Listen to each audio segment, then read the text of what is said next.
Bernard's Watch by Andrew Norriss. Read by Clifford Norgate. Chapter 1. Given Time. Bernard's aunt gave him the watch at a little after 2 o'clock on a Thursday afternoon in early February. Later, he'd sometimes wonder why his aunt chose to give it to him at that particular time, or indeed, why she chose to give it to him at all, instead of to somebody else. But whatever the reason, he was always extremely grateful to her. It was the perfect present at the time, because, at the time was exactly what he needed. Strictly speaking, she wasn't Bernard's aunt, but his great-aunt. She was the sister of his mother's mother, and her full name was Mrs Beatrice Ann Temperley. But everyone called her Aunt B. She was a short woman with short grey hair who walked with the help of a short stick. And when she saw Bernard standing on the pavement at the end of her garden, she knew immediately that something was wrong. Apart from the worried look on his face, there was the fact that he wasn't wearing any trousers. She came out of her house and called to him from the top of the steps. "Bernard, is everything all right?" "Hello, Auntie." Bernard gave her a wave. "You're not wearing any trousers." "No," Bernard nodded. "No, that's right." "And aren't you supposed to be in school?" "Yes." Bernard nodded again. "Yes, I am." Aunt B beckoned him towards the house. "I think you'd better come in and tell me what's happened." With a slight feeling of relief, Bernard made his way through the gate and up the steps into the house. If you had a problem, it was always a good idea to share it with Aunt B. He didn't know why, but when Aunt B took charge of them, problems had a habit of fading away like wrinkles under a steam iron. Though even she, Bernard thought, was going to find it difficult to get him out of this one. "You can leave that in the hall," she pointed to the bag Bernard carried on his shoulder, "and then come on through." The football bag, Bernard thought, as he put it on the floor by the front door before following his aunt into what she called the drawing room. That was what had started all the trouble. The football bag. Until Miss Pico stood up in the dining room at lunchtime, Bernard had quite forgotten that football practice had been changed to Thursdays. Even then, as she reminded everyone in Year 7 that they had to be changed and out on the field by 10 minutes past 2, he wasn't worried until Karen, sitting beside him, pointed out that he hadn't brought his football things to school that morning. Bernard was rather surprised, not at the fact that he'd forgotten his football things, that happened quite often, but that Karen had spoken to him. She was a quiet girl who'd only joined the school that term and very rarely spoke to anyone. "Didn't I?" he said. "Are you sure?" Karen nodded. "You brought your school bag and coat, but no football stuff." She paused and then added, "You're going to get into trouble, aren't you?" "Yes," said Bernard. "Thank you." Trouble from Miss Pico was something most people tried to avoid. The teacher was a big woman, nearly 7 feet tall, who'd once played international rugby for Sweden, and, although Bernard wasn't exactly frightened of her, he preferred to avoid making her angry if he could. He decided the simplest thing would be to go home and get his football things. Leaving school premises without permission was, of course, strictly forbidden. But Bernard's house was only 200 metres down the road. As long as no one saw him leave the playground, he thought, he could run home, let himself into the house with the front door key hidden under the stone in the garden, collect his football kit, and be back at school in a matter of minutes. No one need ever know. Unfortunately, it had all taken a bit longer than he had expected. He got out of the playground without any difficulty, got home, let himself into the house with the spare key, and eventually found his football kit hanging behind the pantry door in the kitchen. However, as he swung the bag over his shoulder, he knocked over a bottle of milk that had been left with all the breakfast things on the table. He put down the bag, cleared up most of the broken glass, picked up his bag again, hurried down the hall, and ran out of the front door. Then, as he banged it closed behind him and set off down the steps, he found he'd shut part of his right trouser leg in the door. He tried to pull himself free. He tried very hard, but however much he pulled, the leg of his trousers stayed firmly trapped. He reached into his pocket for the key to open the door. and remembered he'd left it on the kitchen table when he went to clear out the broken bottle. He stood there for some minutes until, in the end, he did the only thing he could think of. He took off his trousers and left them there, stuck in the door. He went round to the back of the house to see if he could climb in through a window, either to get the key or another pair of trousers, but all the windows were closed. In the end, it seemed the only thing left to do was to go and see his aunt. Walking along the street without any trousers was a little embarrassing, but fortunately his coat came down to his knees and it wasn't far. His aunt's house was next door to the school, and he was about to turn into her gate when he saw Mr. Tree appear in the playground ahead of him, ringing the bell to call everyone back into school. It was the end of the lunch break. Bernard was outside school grounds, he had no trousers, and he was, he now realized, in far worse trouble than if he'd simply gone to Miss Pico in the first place and told her he'd forgotten his football bag. He was still standing there wondering what to do when Aunt Bee saw him and called out to ask if everything was all right. "I'll tell you what you can do," she said when Bernard finished explaining what had happened. She was sitting at one end of a large leather sofa in the drawing-room, while Bernard sat on a matching sofa on the other side of the fireplace. "You can borrow this." She unclipped a pocket watch from the chain that attached it to a buttonhole in her blouse. "But please, make sure you look after it carefully." Bernard took the watch. He'd seen it many times before. His aunt wore it all the time, but he'd never held it. In most respects, it was an ordinary pocket watch with a gold case and a glass circle in the front, which allowed you to see the hands and the numbers on the face beneath. There were 3 hands, one for the hours, one for the minutes, and a third ticking out the seconds. The time was 3 minutes past 2. At the top of the watch was a button, not a winder, as you'd expect to find, but a cylindrical button of smooth gold, like the one you sometimes get on the end of a ballpoint pen and that you click in and out when you want to write. The whole thing felt heavy, and there was an odd feeling of resistance as he took it, as if it wanted to stay where it was and not to be pulled through the air. "I was going to let you try it out sometime soon anyway." Aunt Bee smiled at him. "But now seems as good a time as any." "You're lending this to me?" Bernard looked up from examining the watch. "What for?" "A good question." Aunt Bee nodded approvingly. "And in a sense, what it's for is the only question worth asking, but not the one you need to worry about at the moment. What you want to know is what it does." "Do I?" Bernard looked at the watch again and at the button at the top. "Why?" "The watch does rather more than tell the time." Aunt Bee leaned forward and lowered her voice as she spoke. "It's what you might call a stopwatch." She pointed at the button at the top. "If you press that, you'll find out why. You see this—" Bernard pressed the button, and the watch stopped. Then he looked up and saw his aunt had stopped as well. Not just stopped talking, stopped. "Auntie?" Bernard reached out and touched her arm. "Auntie, are you all right?"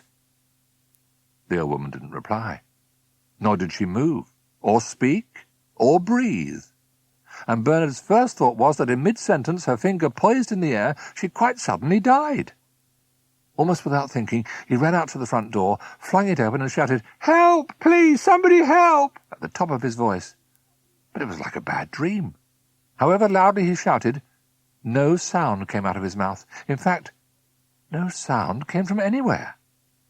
Since Bernard had pressed the button on the watch, the world had become totally silent. And still. In rising panic, as he gazed up and down the road in front of the house, Bernard saw that everything had stopped.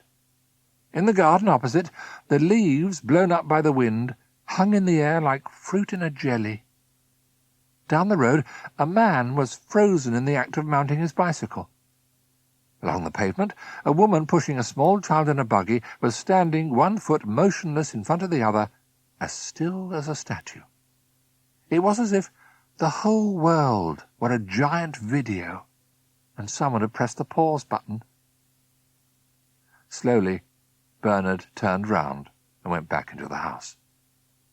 In the living room, he stood for some seconds in front of his aunt, and then did the only thing he could think of doing. He sat down on the sofa and pressed the button on the watch again. "Is a watch that can stop time, but don't be frightened. Any time you want it to start again, you simply press the button." Aunt Bee looked at Bernard. "Go on, try it." "I just did," said Bernard, feeling a little dazed. "Of course," his aunt smiled. "I keep forgetting what it's like when someone else has it." "Well?" It was amazing." Bernard was still staring at the watch in his hand.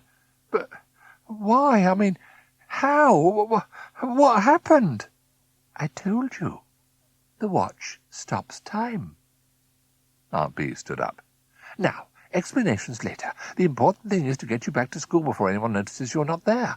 After all, you don't want to be late, do you?" "But I'm already late," said Bernard. Aunt Bee rested a hand on his shoulder. "You've got the watch, Bernard," she said gently. "You have to understand that while you've got that, you don't have to be late for anything. Ever."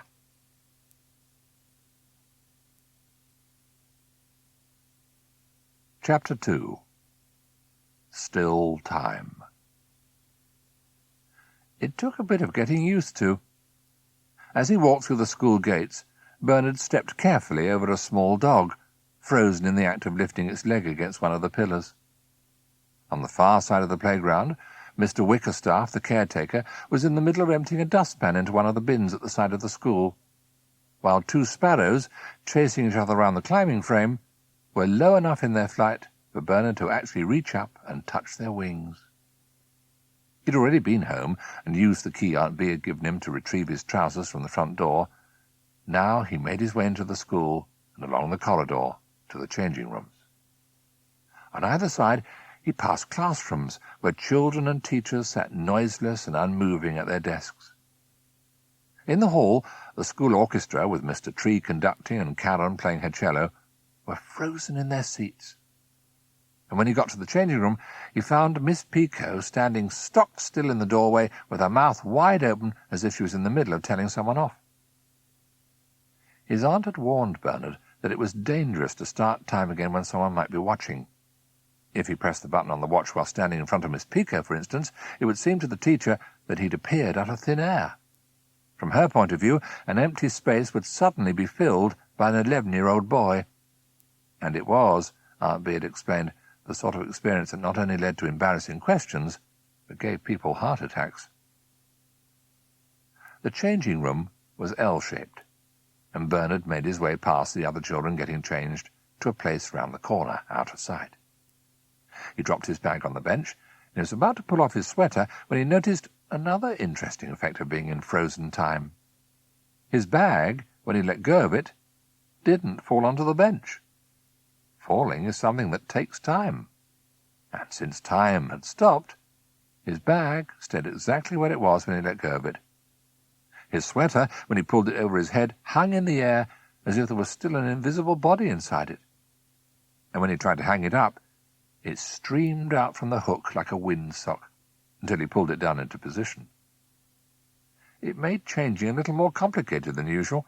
The sleeves of his football shirt were never quite where his arms expected them to be, and doing up his football boots with laces that only moved when you moved them was tricky. But when Bernard had finally finished, he put the watch carefully in the pocket of his football shorts and pressed the button. The noise was instantaneous, and the loudest voice was Miss Pico's, calling out over the hubbub, "Must know where he is. Didn't anyone see him during the lunch break? Anyone at all?" "He's over here," said a boy who'd come round the corner and seen Bernard sitting on the bench. A moment later, Miss Pico was standing in front of him, staring down from her imposing height, a deep frown on her face. "Bernard, what are you doing round here?" Bernard's thumb rested on the button of the watch in his pocket. He found the feel of it somehow reassuring. "I've been asking where you were for the last 3 minutes." Miss Pico was still frowning. "Didn't you hear?" Before Bernard could answer, a football sailed over the coat rack from the other side of the changing room. It was heading with some speed for the side of Miss Pico's face. Bernard's thumb pressed down on the button of the watch. The ball froze in mid-air, along with everything else, and Bernard reached out and caught it. There was no point letting anything happen to make Miss Pico angrier than she already was. Holding the ball firmly to his chest, he started time again. A boy's head appeared above the coat rack. "Sorry," he said sheepishly. "I was practicing a drop kick, and it slipped." To Bernard's surprise, Miss Pico didn't reply. Normally, messing around with a ball in the changing room would have resulted in some very sharp words, but she ignored the boy completely. Instead, she looked thoughtfully at Bernard before reaching out to take the ball from his hands. "I'm sorry, I didn't hear you," said Bernard. "I was busy getting changed." "Yes." The frown on Miss Pico's face had disappeared. "You caught this very quickly," she said, bouncing the football on the ground. "Have you ever thought of playing in goal?" Bernard wasn't a boy who'd ever been particularly good at sport, but that afternoon he played what Miss Pico called an inspired game in goal. From Bernard's point of view, it was all very simple. A few minutes into the game, when a boy called Louis Hugh Jones began racing towards him with the ball, Bernard found his thumb moving automatically to the watch in his pocket. It was poised over the button when Louis, who was about 10 metres from the goal, thumped the ball as hard as he could. And time stopped. In the silence, Bernard looked at the football poised in the air and calculated that it was heading for the top right-hand corner of the goal mouth behind him. It was too high for him to be sure of catching it, and he decided the simplest thing would be to punch it over the bar. In frozen time, he took 2 paces to his right, pressed the watch with one hand to restart time, and used the other to punch the ball with his fist. "Well done! Good save!" Miss Pico came bounding up the field, her long blonde hair billowing behind her, while Louis stared at Bernard in open-mouthed astonishment. When the corner was taken and another boy headed the ball towards the goal, Bernard did the same thing again.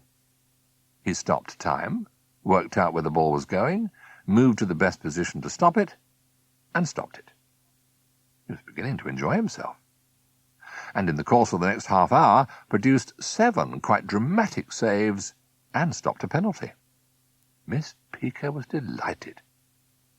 "Is there any chance you could play for us on Saturday?" she asked as they left the field at the end of the practice. "You mean in the team?" Bernard was rather taken aback at the idea. "Certainly in the team." Miss Pico beamed down at him. "It's a home match. Starts at 11. Can you do it?"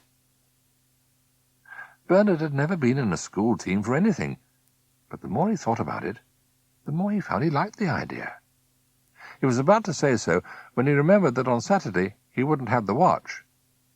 His aunt had only lent it to him for the afternoon. "I'd like to," he said eventually, "but I'm not sure I'll have the time." "Well, see if you can." Miss Pico pushed open the door to the school building. "Believe me, we need someone like you." She watched him walk down the corridor to the changing room with considerable satisfaction.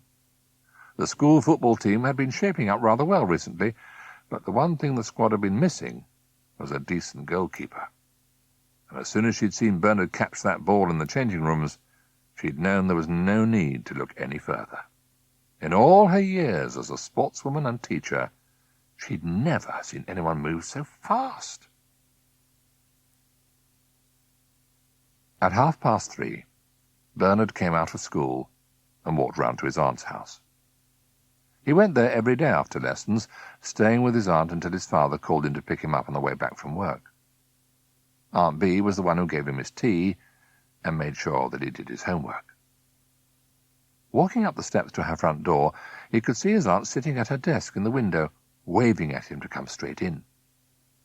The front door was never locked, although Mrs. Donaldson, the woman who came in the mornings to do the cleaning, always said how unsafe it was, and that one day Someone was going to come in and steal everything. Well, how was it? Aunt Bee swiveled round in her chair as Bernard came into the drawing room. It was incredible, said Bernard. Honestly, you wouldn't believe it. He stopped. He just noticed that Aunt Bee had another watch, exactly like the one in his pocket, on the chain hanging from her blouse. You've got 2 of them? What? Aunt Bee realized what he meant and shook her head. Oh, no. This one is a copy. It's useful sometimes to let people think that I... She gestured Bernard to a chair. But never mind that now. I want to know what you've been doing. Come on, tell me all about it. Bernard sat down and told her everything that had happened.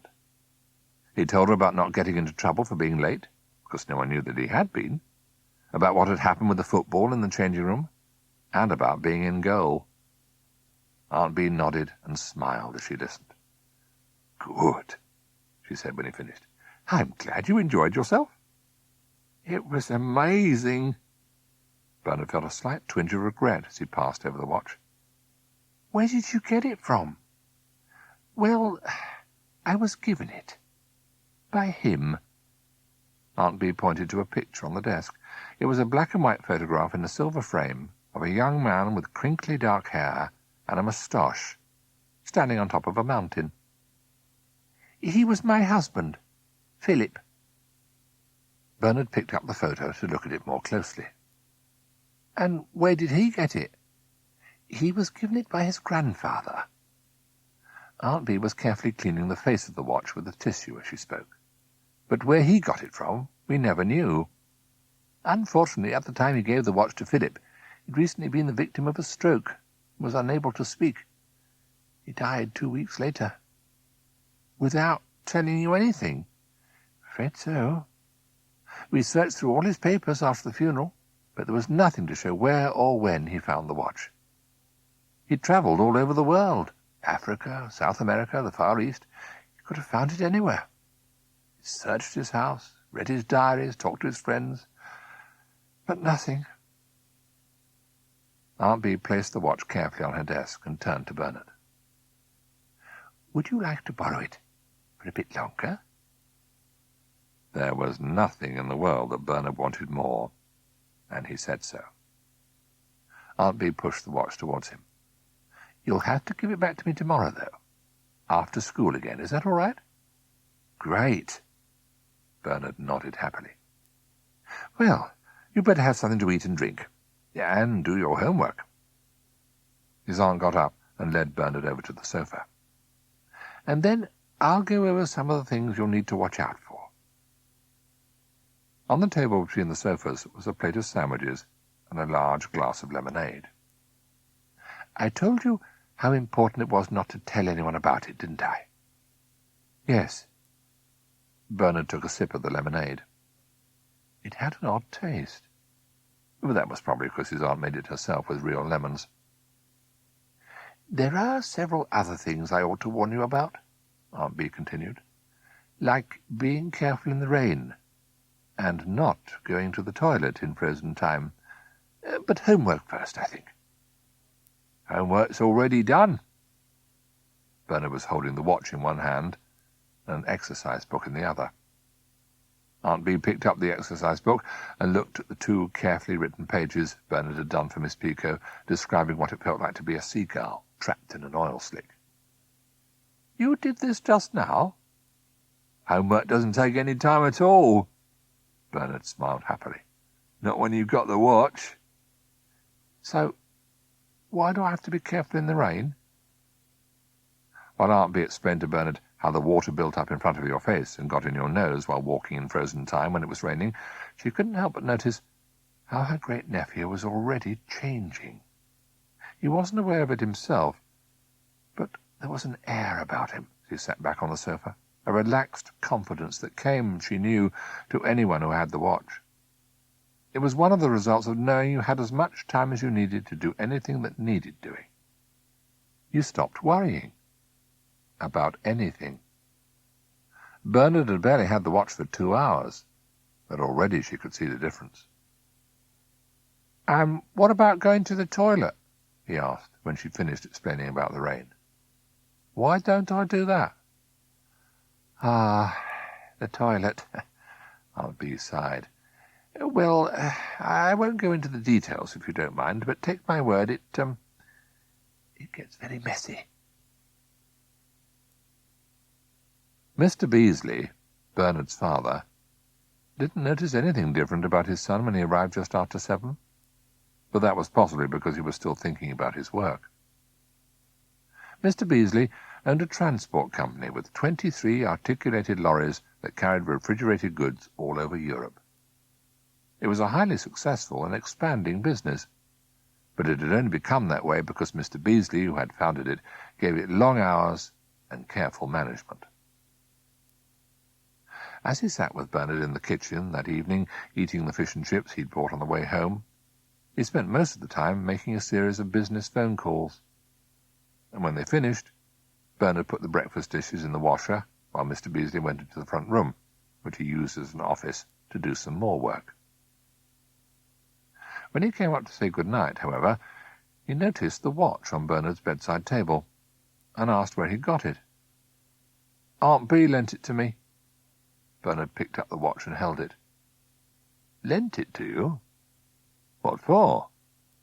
"She thought it might help me," said Bernard. "To have the time."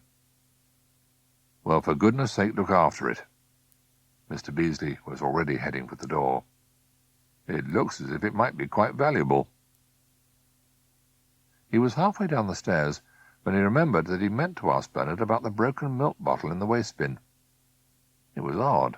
He remembered the bottle had definitely been on the table when they left in the morning, but when they came back, he'd found it in pieces in the bin. Mr Beasley hesitated, wondering if he should go back upstairs and see if Bernard could explain it, but decided in the end not to bother. It wasn't very important after all, and questions might set Bernard off worrying again. He did a lot of worrying, and Mr Beasley thought he still had a great deal of work to do. So he carried on down the stairs to get on with it. Chapter 3. Taking Time. The next morning, when Bernard found he'd slept through the alarm and there was only a quarter of an hour to get dressed, have breakfast and be ready for school, he simply reached out for the watch by his bed and pressed the button. There was nothing to worry about. If need be, he could be dressed and ready in no time at all. Well, almost. Although he could get dressed in frozen time, he found cleaning his teeth and washing were easier without the watch. It helped to have water running out of the taps if you wanted to use soap or rinse your mouth with toothpaste. And water didn't run when time had stopped. Eating a slow, leisurely breakfast, on the other hand, was no problem at all. Although Bernard needed real time to pour milk over his cereal, otherwise nothing came out of the bottle. He could take as long as he wanted to eat it. In fact, he took his toast and marmalade back to bed, and finished the last chapter of his book there before eventually coming back downstairs to get his bag ready for school. Mr Beasley was rather surprised to find Bernard in his school clothes, his bag at his feet and his hair neatly brushed, watching television when there was still 10 minutes before he had to leave. "What's happening, then?" he asked, hastily gathering up the papers he would need for work that day and stuffing them into his briefcase. Bernard gave a start. "Happening? Where?" "I was wondering why you were ready for school so early. Thought maybe there was something special happening?" Mr Beasley paused for a moment, and a worried look crossed his face. "I'm not missing another Parents' Day, am I?" "Oh, no, nothing like that." Bernard shook his head reassuringly. "It's just a normal day." He looked at the watch in his hand. "Only I found I had some extra time this morning." Which was true, but not quite all of the truth. Bernard was, in fact, hoping that his day would be anything but normal. Lying in bed the night before, he'd spent a good deal of time thinking of all the things he might do with the watch, and for a start, he was particularly looking forward to using it in Miss Pico's maths test. Miss Pico was Bernard's form teacher, and every Friday, after taking the register, she gave her class a test in mental arithmetic. She'd call out a series of questions, and the children had to work out the answers in their head. For Bernard, who wasn't particularly good at maths, the process had always been something of a trial. Today, however, was different. As soon as Miss Pico had asked her first question, which was, "What are 7 4s plus 2?" Bernard reached into the pocket of his trousers and pressed the button on his watch. In frozen time, he took out his tables book and looked up the answer to 7 4s, which was 28, added 2, which made 30, and wrote the answer down before putting the book away and pressing the watch to start time again. "Question 2, Miss Pico was speaking again almost at once. 9 multiplied by 3 plus 4. There were 40 questions altogether, and when they swapped papers at the end to mark them, Bernard found he got them all right. He was the only person in the class who had, and Miss Pico couldn't have been more pleased. She'd never found maths an easy subject to get across, but if someone like Bernard could make such a dramatic improvement after only a few weeks in her class, there was obviously nothing to worry about. In the course of the morning, Bernard found his watch could help him in most subjects. In geography, Mrs. Lowes announced that they would be looking at Portugal, and began by asking if anyone knew the name of its capital city. Bernard had no idea at all, but thought it would be easy enough to find out. There was a large map of the world on one wall of the classroom, and he pressed the watch, got up, and went over to look at it.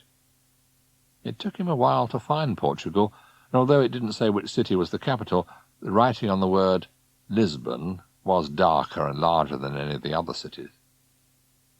He came back to his desk, sat down in his chair, pressed the watch, and put up his hand. "Lisbon, miss?" "Quite right." Mrs. Lowes smiled approvingly. "And can anyone tell me anything about Portugal? How the people there earn their living? What sort of things they produce?" Bernard put his hand up. "Yes, Bernard?" "Wine, miss, olive oil, sardines, textiles and pottery." Mrs. Lowes was almost too astonished to speak. He was quite right. Indeed, this was exactly the answer written in the textbook open on her desk. When she asked Bernard how he knew, he said he thought he'd read it somewhere. It seemed that Bernard had been doing a lot of reading. He knew what the Portuguese currency was, escudo, the name of the country's most famous wine, port, and the size of its population, 9.8 million.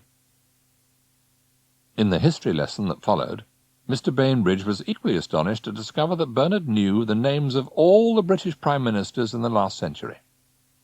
And in science, with Mrs. Lowes again, Bernard was the only one in the class to know the names and positions of the 7 primary internal organs of the human body. In the last lesson before lunch, feeling a little hungry, Bernard froze time and went into the staff room, where he found a tin of biscuits. He took 2 before walking into the kitchens, where he saw they were preparing a trifle for lunch. He helped himself to a portion, and then had a drink of squash from a jug, using a straw. After that, feeling a little tired, he went to lie down on the bed in the sick room, and fell asleep. He'd no idea how long he slept, because the clocks all said exactly the same time when he woke up as they had when he fell asleep. But he felt a lot better. For everyone else, of course, no time had passed at all, and Bernard happily pressed the watch again after rejoining his friends in class, and then astonished the French teacher by scoring 100% in a vocabulary test. There was one slightly alarming moment at the end of the day, when Mr. Tree, the head teacher, asked to see Bernard in his office. He said he'd heard Bernard had done very well in the maths test that morning, and wanted to know why he was suddenly doing so much better than before.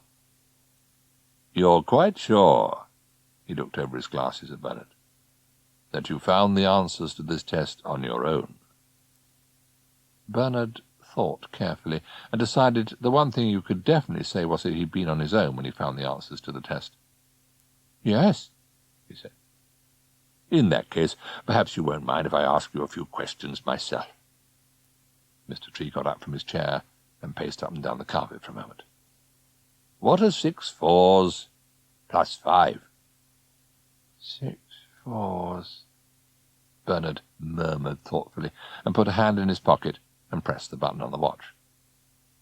His first thought was to go back to his classroom and get his tables book, but unfortunately Mr. Tree was leaning against the door.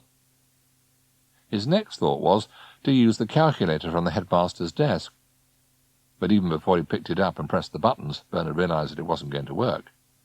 Calculators are very fast, but they still take time to do their calculating, and time had stopped. In the end, he realized he had no choice but to work out the answer on his own, and sitting at the headmaster's desk, he took a blank sheet of paper and cut it into squares with a pair of scissors. He arranged the squares of paper into 6 rows of 4 and put 5 more squares in another row underneath. Then he counted the pieces of paper, counted them again to make sure he hadn't made a mistake, and sat back down in his chair and pressed the watch. 29, he said. Mr. Tree blinked. Quite right. Yes, indeed. What about 9 3s plus 8? Bernard furrowed his brow in thought as he pressed the watch again. He had to cut up some more pieces of paper to do this one, but working out the answer was easy enough. He counted the rows of squares very carefully to make sure there was no mistake, and sat back in his chair. 35? Bernard tried to put a little uncertainty into his voice. He didn't want it to sound as if the questions were too easy. Well done again, and so fast. Mr. Tree was delighted. In the course of the next 20 seconds, he fired off 3 more questions, none of which caused Bernard much difficulty, and each time his smile grew broader and his congratulations louder. He was launching into a problem that involved subtracting 350 from 527, which had Bernard worried where he was going to find enough pieces of paper, when Miss Pico knocked at the door. I've just been going over some maths with young Bernard here. Mr. Tree brought her into the room. And you're quite right. A remarkably quick mind. Answered all my questions with no difficulty at all. The only thing that puzzles me, he gazed down at Bernard as he spoke, is why he couldn't do it before. There was a pause, and Bernard suddenly realized he was supposed to provide some sort of an answer. Well, he hesitated. Well, I suppose you could say I've been giving my schoolwork a bit more time recently. Excellent. Mr. Tree banged his fist on the desk. Excellent answer. Now, he sat down. One more thing before you go. Miss Pico and I are hoping very much that you'll be able to play in the school football team tomorrow. Have you thought any more about it? Bernard came top in maths? Mrs. Hewitt looked in some surprise at her daughter. Are you sure? The two of them were sitting at the table in the front room of Mrs. Hewitt's basement flat, while Karen did her homework. Mrs. Hewitt liked to supervise homework to make sure it was done properly, and when it was finished, she would listen while her daughter did her cello practice, and then help with the project she was doing on the world's biggest bridges. Mrs. Hewitt took schoolwork very seriously. As she often said, people who didn't take schoolwork seriously, however clever they were, could wind up with no qualifications, in dead-end jobs, marrying the first person who asked them simply because they couldn't think of anything better. This was, in fact, what had happened to Mrs. Hewitt, and she spoke on the subject with some feeling. She'd left school when she was 15, got married a year later, been divorced before Karen was born 2 years after that, and now worked part-time in a shop that sold greetings cards. Are you sure he wasn't cheating or anything? Mrs. Hewitt was still puzzled by the news about Bernard. I mean, could he have copied the answers from someone else? Karen shook her head. Nobody else had all the right answers to copy. He was the only one who got full marks. Karen herself had made 2 mistakes in the test. She liked to make at least 2 mistakes in any test she took. She'd found that being seen as too clever only led to difficulties, and she had enough of those already. "And they've moved him up to your table?" Mrs Hewitt frowned thoughtfully. She'd met Bernard on several occasions, and he hadn't given the impression of great intelligence. She was quite sure she'd seen him only the day before, running down the pavement at lunchtime with no trousers. She stood up and walked over to the window. Maybe she'd misjudged him. If Bernard was as clever as her daughter said, the 2 children might have something in common after all. She knew Karen was finding it difficult to settle in at the new school. She wasn't the sort of girl who made friends easily, and there had been an unfortunate incident of bullying on the first day that Mr Tree had dealt with very promptly, but which hadn't helped. Maybe, she thought, it would be a good idea to take the children out together somewhere, and give them a chance to get to know each other. On Saturdays, she liked to take Karen somewhere educationally stimulating. Perhaps she could invite Bernard to come with them. Yes, she decided.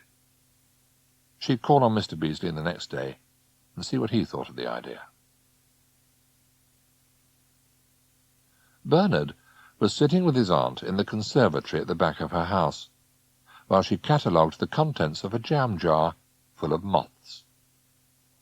Aunt B was the moth officer for the county branch of the Butterfly Conservation Society, and 3 times a week she set a moth trap in her garden and carefully recorded her finds in a notebook the following day. Bernard wasn't sure why his aunt found moths so appealing, but it was something she'd been doing for many years. While she worked, Bernard sat in a canvas chair eating a sandwich and telling her about his day. He'd been a little concerned that Aunt B might not approve of using the watch to do well in a maths test, but she seemed to think it was an excellent idea. She laughed out loud when she heard how Bernard had been stuck in Mr Tree's office and had to cut up pieces of paper to work out answers to his questions. "It was one of the first things I learnt with the watch," she said, scooping an escaped moth into her hands and releasing it out of the window, "that with time you can do all sorts of things you thought you couldn't. When I was a girl, there were so many things I thought I couldn't do. But when Philip gave me the watch, I realized all I usually needed was more time. It's all most of us usually need." "And there's always enough time with this, isn't there?" said Bernard. He'd been about to ask if he could be allowed to keep the watch for another day, so that he could play in the football match, but at the last minute he changed his mind. It was one of those things, like asking someone for money, that he felt he should only do in an emergency. Instead, he pushed the watch across the table. "Thanks again for letting me borrow it, Auntie. It's been fantastic. I'm glad it was fun." "Oh, it was more than fun." Bernard searched for the words that might explain the way having the watch made him feel. It certainly was fun to be clever in class and good at football, and to walk out of a lesson without anyone knowing. But having the watch was much more than that. It wasn't easy to explain why. It's like being set free, isn't it?" he said eventually.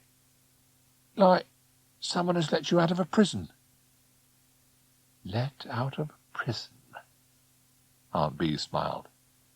"Well, if it does something as important as that, perhaps you'd better keep it for a bit longer and bring it back to me tomorrow. All right?"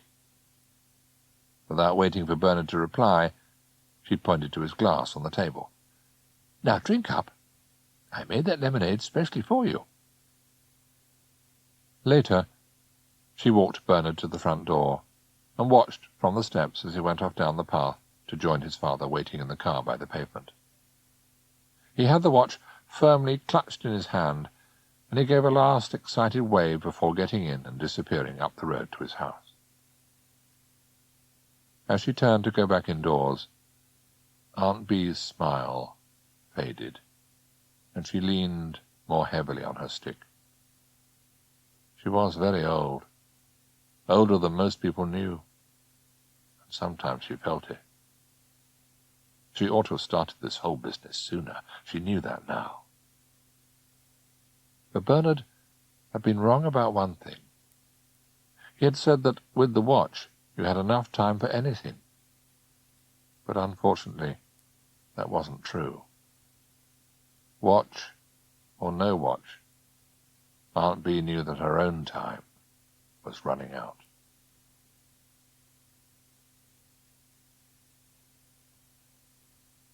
Chapter 4. Time Travel.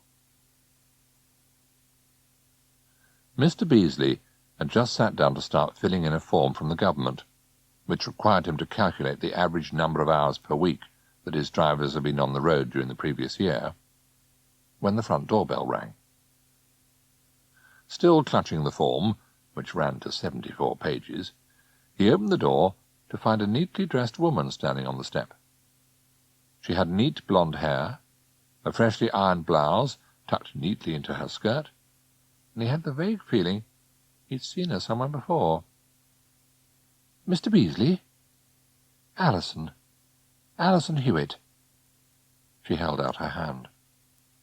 Mr. Beasley shook it, uncomfortably conscious of the fact that he hadn't shaved that morning, that he wasn't wearing any socks, and that getting dressed had mostly involved putting a sweater on over his pyjamas. "I hope you'll forgive my calling, but my daughter Karen and your son are in the same form at school, as I'm sure you know."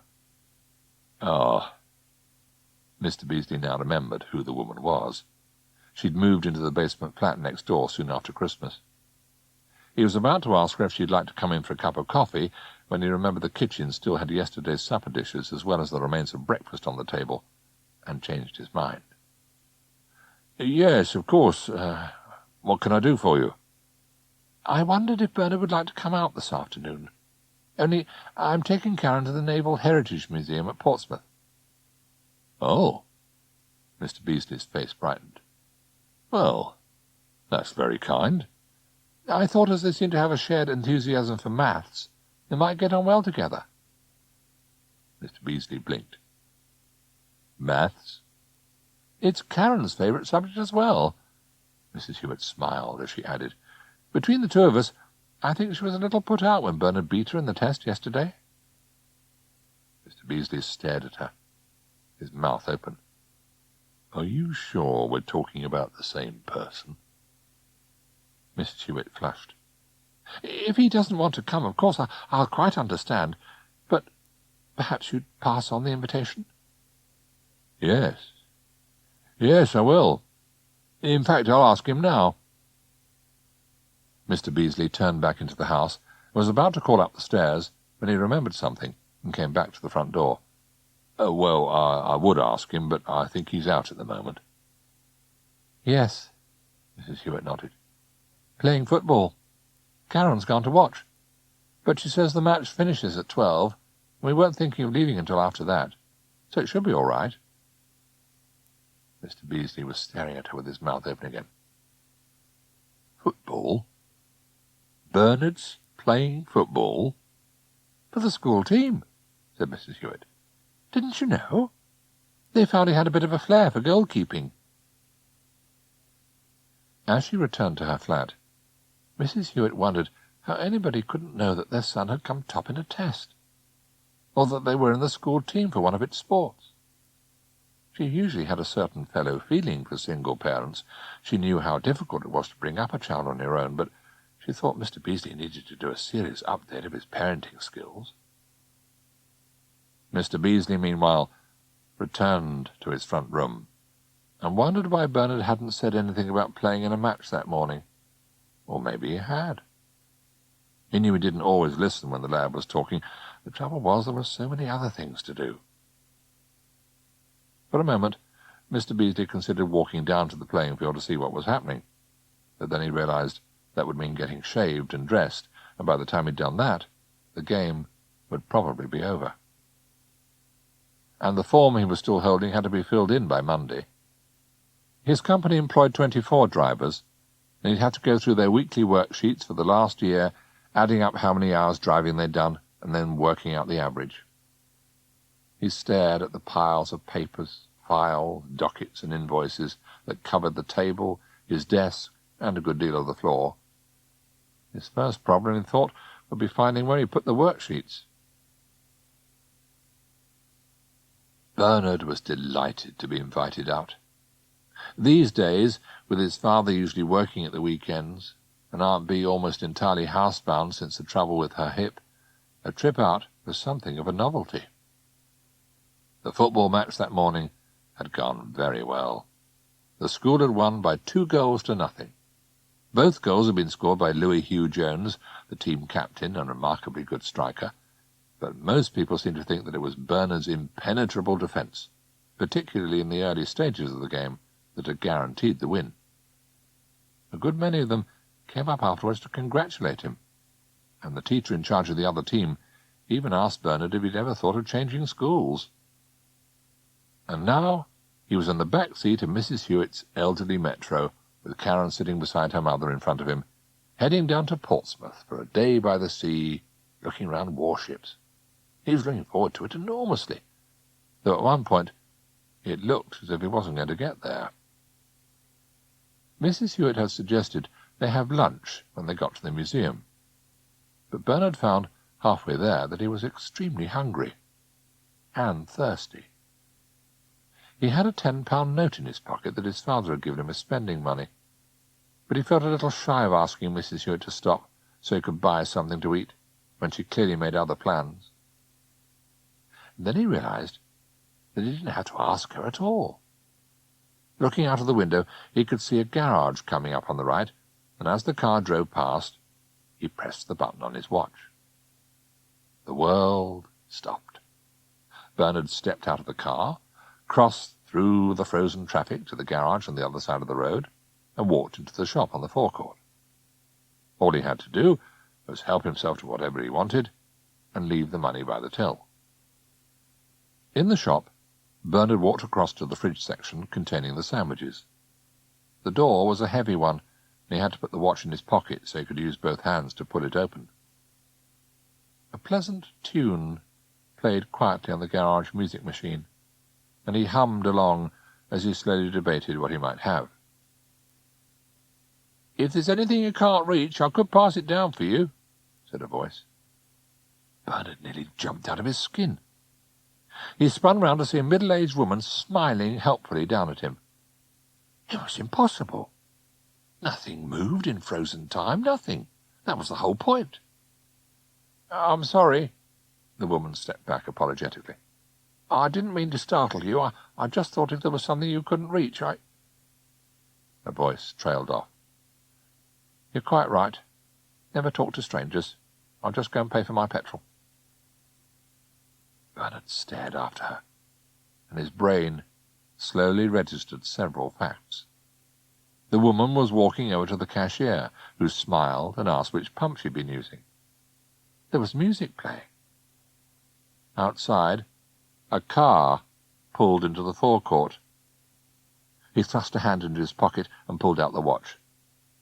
The hand marking the seconds ticked steadily round the face, and when he pressed the button at the top, the hand stopped. So did the music and the woman at the cash desk. Bernard clicked the watch twice more to check, but he already knew what had happened.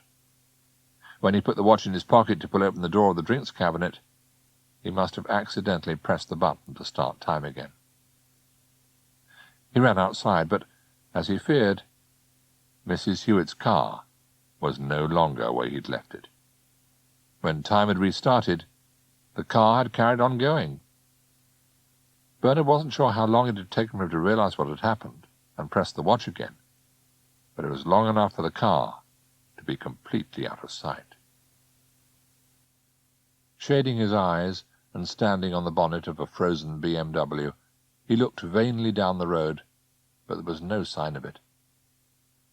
It was a worrying situation, but not necessarily too serious. All he had to do, Bernard thought, was walk until he caught up with the car and get back in. Hopefully before Karen or her mother realized he'd gone. But it was the walking that worried him.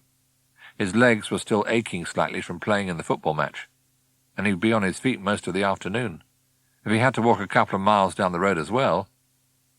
It was probably this, in the end, that made him decide to borrow the bicycle. There was a camper van on the road ahead, with 2 children's bicycles strapped to a frame at the back. Bernard took the keys from the camper van's ignition and found the one that unlocked the bikes. After taking one down, he wrote a note saying that he would leave it somewhere further up the road and apologizing for any inconvenience this might cause. After a brief pause, while he sat on the garage forecourt to eat his sandwich and have a drink, he set off. Riding the bicycle made the journey very simple. None of the other traffic was moving, so Bernard could weave in and out of the other cars, and although there was no gravity to help him freewheel down the hills, there was no gravity to make it difficult going up either, and he made very good progress until he came to a road junction. It was a roundabout, with a choice of 5 different exits, and Bernard had no idea which one he should take. There was a police sergeant sitting in a patrol car at one of the exits, so he rode over to ask him. He got off the bicycle, took the watch from his pocket, and, remembering Aunt Bee's warning about appearing suddenly in front of people, stood behind the policeman before pressing the watch. "Excuse me," he leant forward so the policeman could see him. "Could you tell me which is the road to Portsmouth?" The policeman nodded with his head to point the direction. "3rd exit, straight across the roundabout." "Thank you." Bernard was about to turn away when the sergeant stopped him. "Oi!" He beckoned Bernard back. "You're not planning to cycle there, are you?" "Oh, yes, I was." Bernard hesitated. "Shouldn't I?" "Without a helmet? Do you know how dangerous that is? Have you any idea how fast the cars go along this road?" Before Bernard could reply, there was a crackle from the car radio, and a voice called, 9-5, location, please." "You wait there." As the policeman turned to answer the radio, Bernard decided that waiting would not be a good idea. Pressing the button on his watch to freeze time, he got on his bike and pedalled off down the road. About half a mile later, he found Mrs. Hewitt's car pulling out to overtake a lorry. He left the bicycle on the grass verge with another note saying thank you to the people he borrowed it from, and climbed in. Settling himself comfortably in the seat, he pressed the button on his watch.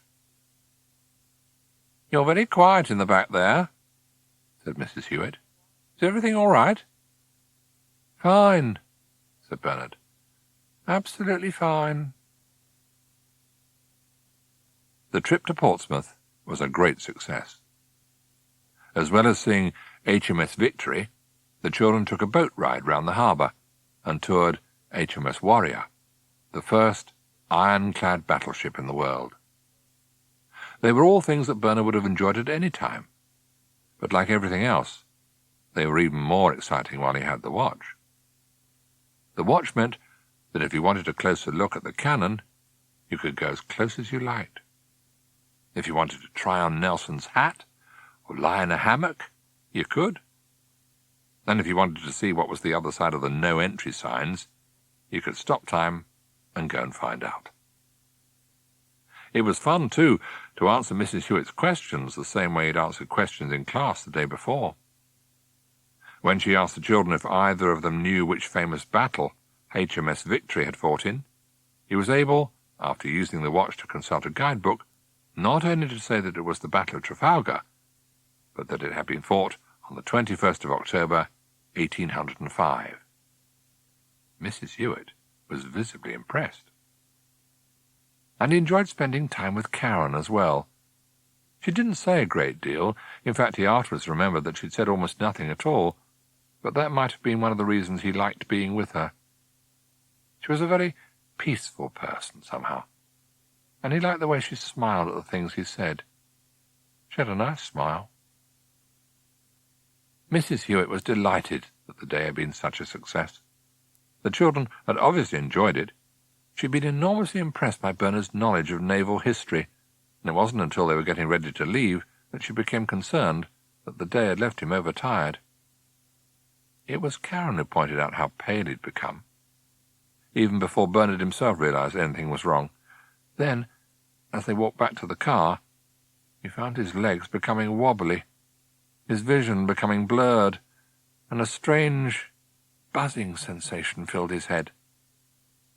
He was quite relieved when Mrs Hewitt suggested he stretch out on the back seat and try to rest on the journey home. He lay down, closed his eyes, and was asleep almost immediately. Sergeant Palmer had been a policeman for nearly 14 years, and had seen a good many strange things in that time. But he knew it wasn't going to be easy to write a report about this one. The two people at the police station claimed that a bicycle had been stolen from the back of their camper van while they were driving along the road. They also said the thief had sellotaped a note to the steering wheel, saying where he'd taken the bicycle and why. How anyone could take a bike from a van travelling at 50 miles an hour down a dual carriageway, and why they would want to leave a message once they'd done it, defeated Sergeant Palmer completely. But he had found the bike on the grass verge on the road to Portsmouth with another note taped to the handlebars. It read, "Thank you again, and I am sorry if taking this caused any trouble, but it really was an emergency. Sorry, thank you, sorry again." It was written in the same round, clear hand as the first, and Sergeant Palmer was at a loss to explain it. He'd recognized the bicycle when they found it. It was the one the boy who'd asked the way to Portsmouth had been riding. The boy who'd suddenly disappeared while he was answering the car radio. Sergeant Palmer promised himself that if he saw the lad again, he would get him to answer a few questions. He'd no doubt that, if he did see the boy again, he'd recognize him. Like all good policemen, he had an excellent memory for faces. It wasn't until they got home that Mrs Hewitt realized anything was wrong. She thought Bernard had been asleep during the journey, and it was only when she tried to wake him to tell him that they were home that she realized he wasn't sleeping at all, but deeply unconscious. In some alarm, she told Karen to get Mr Beasley and then ran indoors herself to ring for an ambulance.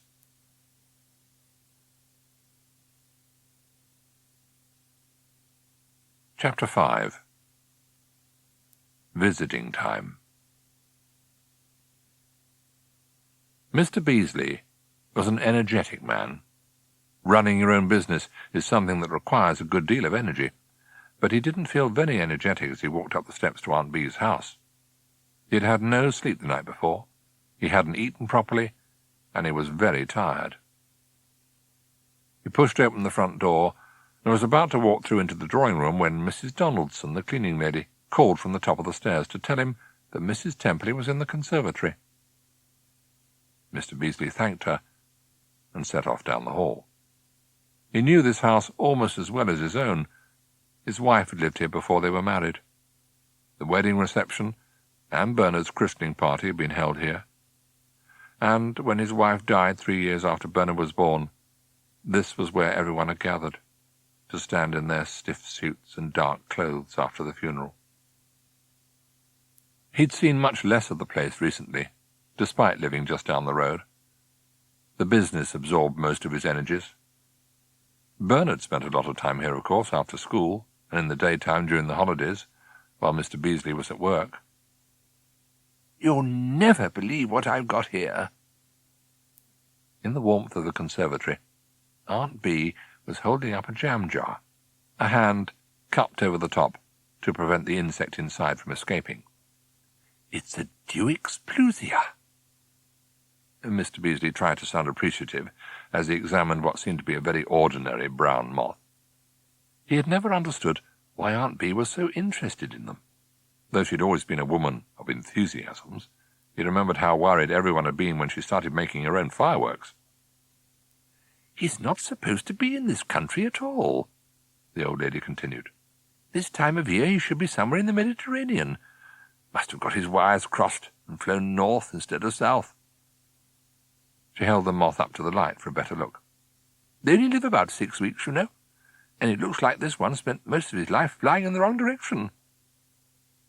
She put down the jam jar upside down on the table and took off her glasses. "Well, John, what can I do for you?" Bernard asked me to give you this." Mr. Beasley reached into his pocket and took out the watch, wrapped in a handkerchief. "He said to thank you very much for lending it to him, and he's sorry he didn't get it back to you when he said he would. But he's been ill."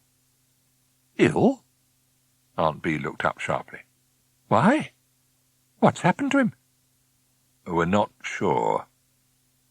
Mr. Beasley ran his fingers through his hair and stifled a yawn. "The woman next door took him to Portsmouth yesterday, to the Naval Heritage Museum, and when they got home, he was unconscious in the back of the car." "Oh, goodness!" Aunt Bee's concern showed openly on her face. "Where is he?" "In hospital. They say it's not serious, some form of anemia, but they don't know what caused it, so they're keeping him until they find out." "Oh, I should have known." Aunt Bee banged a fist on the arm of her chair in exasperation. "I don't think there's any way you could have known, really," said Mr. Beasley. "One minute he was fine, and the next he was out like a light. Nothing any of us could have done." He paused. "Well, I just came to give you the watch. It was the first thing Bernard spoke about when he came round. He was worried you might think he walked off with it." "That was very thoughtful of him." Aunt Bee put the watch in her pocket and carefully folded the handkerchief before passing it back. "I shall call in and thank him myself tomorrow. He'll be allowed visitors by then, I presume?" "Oh, yes. He'll be delighted to see you." Mr. Beasley yawned again and stood up. "Well, I just wanted you to know. If you don't mind, I'd better get home." "Won't you stay for lunch?" Aunt Bee stood up as well. "You look as if you could do with something to eat." Mr. Beasley said that though he would like to stay, there wasn't time. He'd been at the hospital most of the last 18 hours, and he still had to fill in the government form about how many hours a week his drivers had been on the road. There was a lot of work to catch up on. When he got home, however, and sat at his desk with the papers spread out before him, he fell asleep almost immediately, his head slumped on his chest. And while he slept, he dreamt uneasily of a giant moth with a face like a juggernaut lorry, flying determinedly to Iceland, when he knew it was supposed to be going to Istanbul. Bernard rather enjoyed being in hospital. A children's ward is a very pleasant place to be, as long as you're not feeling ill. And since he'd woken up, Bernard had never felt better. He had his own television at the bottom of the bed, with a computer games machine plugged into it and dozens of games. There was no schoolwork. He could choose what he wanted to eat, and down the corridor there was an entire room full of books and toys to play with whenever he liked. The doctors said they wanted to keep him in hospital until they found out why he'd become ill, and as far as Bernard was concerned, they could keep him as long as they liked. On Monday, he had 5 visitors, and all of them brought presents. His father called in at lunchtime with a personal stereo and half a dozen CDs that the girl in the shop had told him were the sort of thing a boy of Bernard's age would like. At 4 o'clock, Karen and her mother arrived, and Karen gave him a pile of comics, while Mrs Hewitt produced a book of mathematical puzzles that she said were good for keeping the mind active, even when you had to stay in bed. No sooner had the 2 of them left than Miss Pico appeared, with a get-well card signed by everyone in his class, and a box of chocolates. She said how sorry she was that Bernard was ill, but that she hoped he would be better soon, as they really needed him for the match the following Saturday. It was the start of the school's league, and there was no one else she could trust to play in goal. Perhaps the visitor Bernard appreciated most, however, was Aunt Bee, who arrived in the evening, just as visiting time was coming to an end, striding across the ward with her stick. She put a bag of grapes on Bernard's lap and looked at him carefully before asking how he felt. "I'm fine," said Bernard. "They're only keeping me here so they can find out what caused the anemia." "Yes, Aunt Bee hesitated. "Well, I have an apology to make there. You see, it was me." "You?" Bernard frowned. "Are you sure?" Aunt Bee nodded. "Not directly, of course, but it's the watch that does it. It uses up the iron molecules in your body.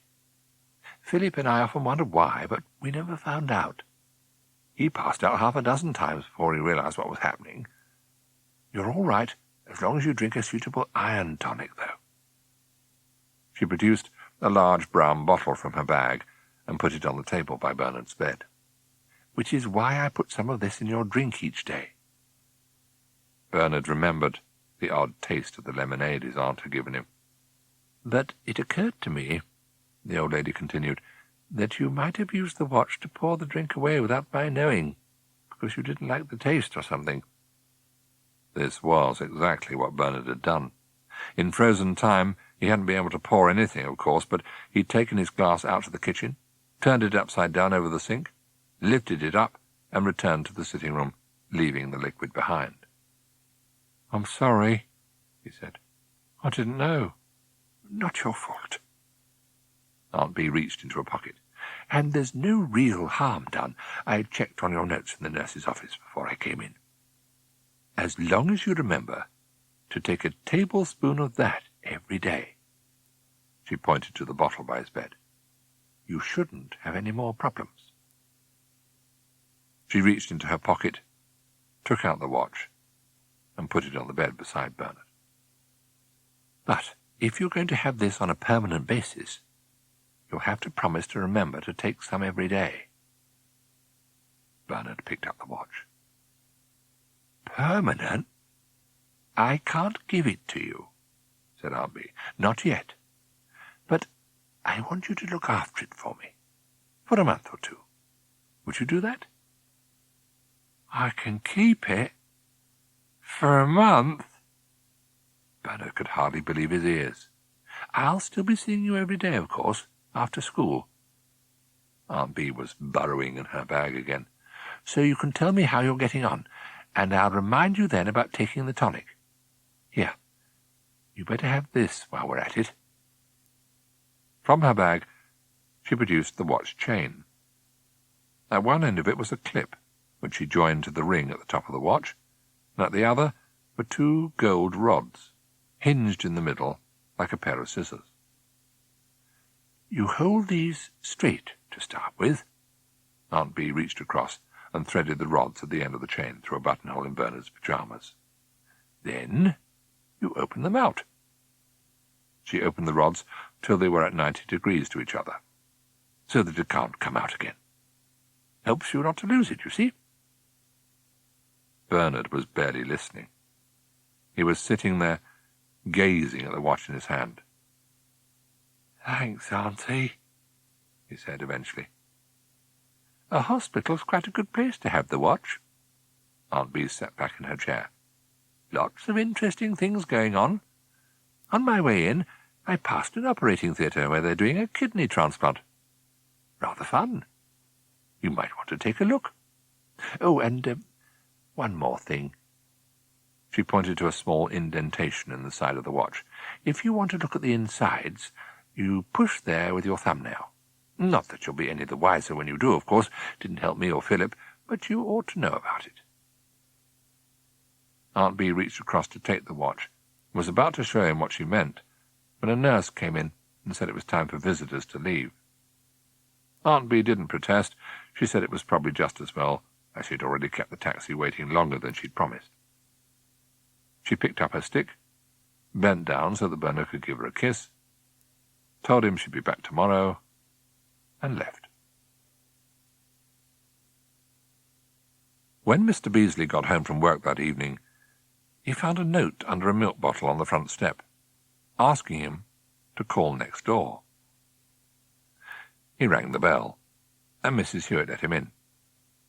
"I've got the pyjamas for you," she explained as she ushered Mr. Beasley into her sitting room.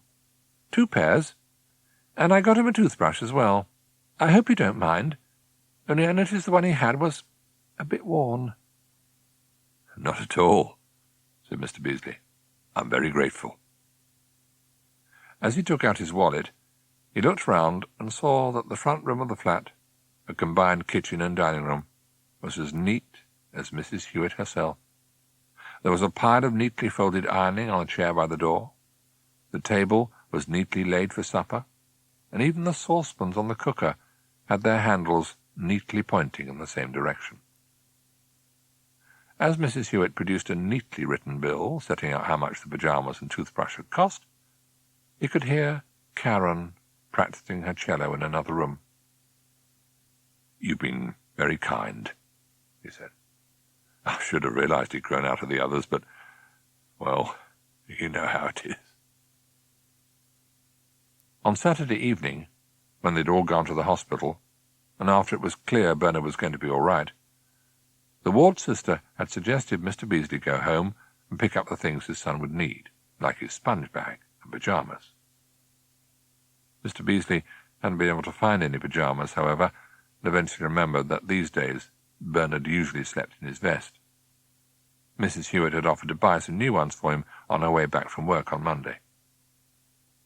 "And I never thanked you properly for taking him out on Saturday," Mr. Beasley said as he handed over the money. "He really enjoyed himself. He was telling me all about it at lunchtime today." "It was a pleasure to have him. He's a very clever boy." Mrs. Hewitt smiled.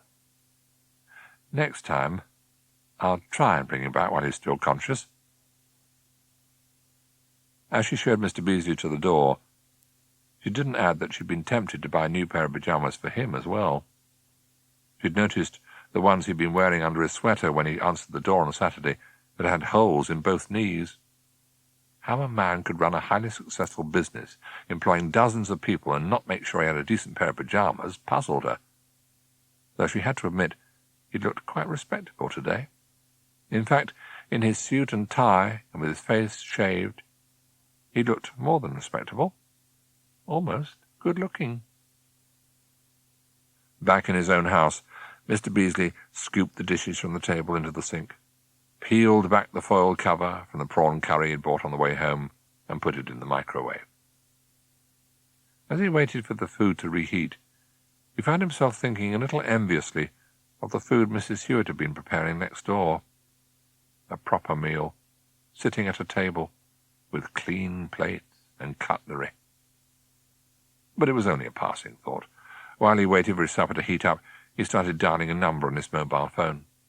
He had a lorry stuck outside Milan that needed a new distributor cap, and somehow, before the evening was out, he had to find a garage that was still awake and prepared to do something about it.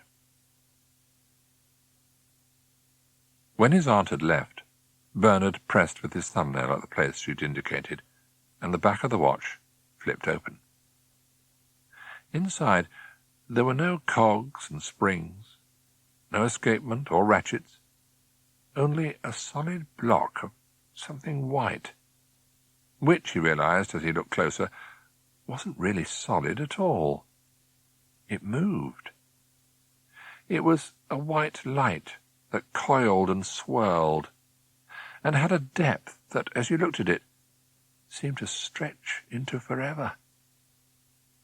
He reached out with a finger to touch it, and then wondered if it was safe. In the end, curiosity overcame the fear, and he pushed his forefinger gently into the light. Apart from a slight coldness, he felt nothing at all, though the sight of his finger disappearing into the watch was a little alarming. It was simply absorbed, though it looked perfectly normal as he pulled it back. Bernard had the feeling that the whiteness inside the watch was probably as capable of absorbing his hand, or even his whole arm. "Goodness, what have you got there?" asked the nurse who'd come back to turn Bernard's light out.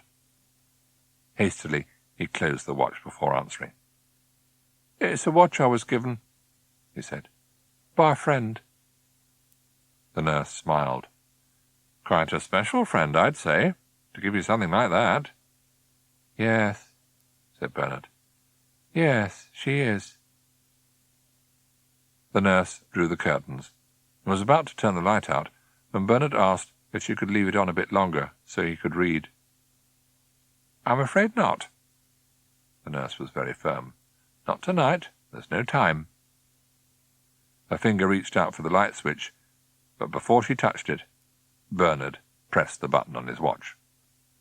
The nurse froze, and Bernard took up one of the comics Karen had brought. He might take a tour of the hospital later, he thought, but for the moment he would lie there and read. He held the comic in the air above his head, and in frozen time it hung in exactly the right place above his eyes. He settled down on his pillow and smiled as he remembered what the nurse had said. No time. She couldn't have been more wrong.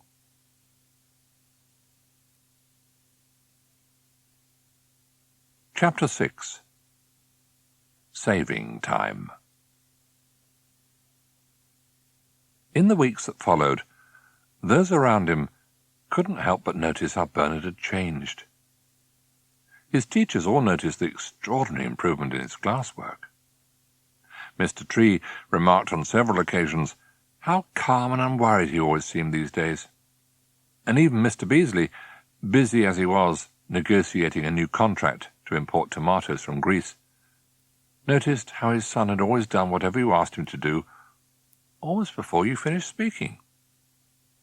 And of course, everyone noticed the football. Bernard had rapidly risen from being the newest member of the school football team to its undisputed star. Since he joined, they hadn't lost a single match, and to Miss Pico's delight, they were already into the last 16 in the school's league. The reason was very simple. When Bernard played in goal, the other side never scored. Ever. Miss Pico said it was the most extraordinary thing she'd ever seen, and that Bernard's ability to know where the ball was going to be and put himself in a position to stop it was little short of miraculous. Younger children would stop him and ask him for his autograph in the school corridors. Louis Hugh Jones would make a point of consulting with him before a game, and Mr. Tree would ask anxiously after his health on the day of a match. Bernard rather enjoyed it all. "If someone gave you 3 wishes," he told his aunt one day after school, "a watch like this should be the first thing you should wish for, and you should probably use the other 2 wishes to get a couple of spares. It's the answer to everything, really, isn't it?" "You think so?" Aunt B was pouring some iron tonic onto a spoon. "Definitely," said Bernard. "I mean, you can do anything with the watch, can't you? If anything's wrong, you can change it. If you don't like being where you are, you can go somewhere else. If you want to do something, you can just do it. You can do anything." "Not quite anything," Aunt B said quietly as she held out the spoon. "But I'm glad you're enjoying it." The one person who didn't appear to notice any change in Bernard, or who didn't say anything about it if she did, was Karen. But this may have been because she hadn't known Bernard very well before he had the watch. The 2 children had seen a good deal of each other since the trip to Portsmouth, and Bernard's time in hospital. Mrs. Hewitt took them out every Saturday now, though she was careful to make sure Bernard didn't get overtired, and occasionally took them to the cinema on a Sunday as well. For Bernard, with a father too busy to take him anywhere, and an aunt who couldn't walk without a stick, these trips out were yet another part of how wonderful life had become since he'd been given the watch. So far, they visited the Bristol Exploratory, the theme park at Alton Towers, the Bewley Motor Museum, and Marwell Zoological Gardens. Of the 4, Marwell had been Bernard's favourite. It was an interesting enough place in itself, but with the watch it was even better. It's one thing to stand in a viewing gallery and watch a crocodile yawn, but it's something else again to climb into the enclosure and put your hand on its back and peer down its jaws. To stand right next to a lion, to stroke the fur on an ocelot, or to walk under a giraffe, had given Bernard a delight he could still remember. And it was at Marwell, too, that Karen started to talk. Walking round the enclosures while Mrs Hewitt sat in the cafe, she suddenly started telling Bernard how she'd always wanted a dog, but that the flat they lived in was too small. Then she told him how she'd once been given a rat called Boris by her father, but how she had to keep it away from her mother, who was allergic to them, and how she'd come back from school one day to find Boris had escaped and had never been found, though she'd searched for days. It was the first time Bernard had heard Karen say anything about herself, or indeed say anything much at all. And it was that day that he realized they had, for some reason, become friends. It was a friendship that Mrs Hewitt was openly relieved to see, and which seemed to have several advantages for her daughter. Bernard was clearly an exceptionally clever boy, and she noticed how this had encouraged Karen to do even better in her own work in class. The children usually walked to school together as well, which was a useful guarantee that there would be no repeat of the bullying incident that had unsettled Karen so badly at the start of term. And there was also the matter of the money. Mr Beasley, as soon as Mrs Hewitt had started making Saturday trips a regular event, had insisted that he contribute to expenses, and the money he gave her for the petrol and tickets was in fact what enabled the trips to happen at all. But the advantages went both ways, and how useful it was for Bernard to have a friend like Karen, he found out a few days before half-term. Aunt B had impressed on Bernard from the start that, if possible, he was never to leave the watch anywhere someone else might find it or pick it up. He must never leave it in his coat, for instance, or out on his desk, or put it down somewhere while he was getting changed. The watch must always be either in his pocket or in his hand, all the time. There was one place, however, where it was difficult for him to do this. Once a fortnight, on a Wednesday afternoon, the class went swimming in the local baths, and short of taking the watch into the water with him, Bernard had no choice but to leave it somewhere else. Usually, he left it with his aunt. But on this particular Wednesday, when he slipped out of the playground at lunchtime and went round to her house, she wasn't there. Mrs Donaldson said she'd had to go to the doctor's, but would be back at about 3. She asked if there was anything she could do to help, but Bernard said no thank you, and returned to school. He thought carefully before deciding what he should do instead. There were 3 people in his class who would not be going swimming. They were the people who played in the school orchestra and needed to practice for a concert the following Saturday. One of the 3 was Karen, and Bernard decided to put the watch in his school bag, carefully wrapped in a football shirt, and leave the bag with her. Karen was already in the hall, tuning up her cello, when he asked her if this would be all right. "Okay," she said.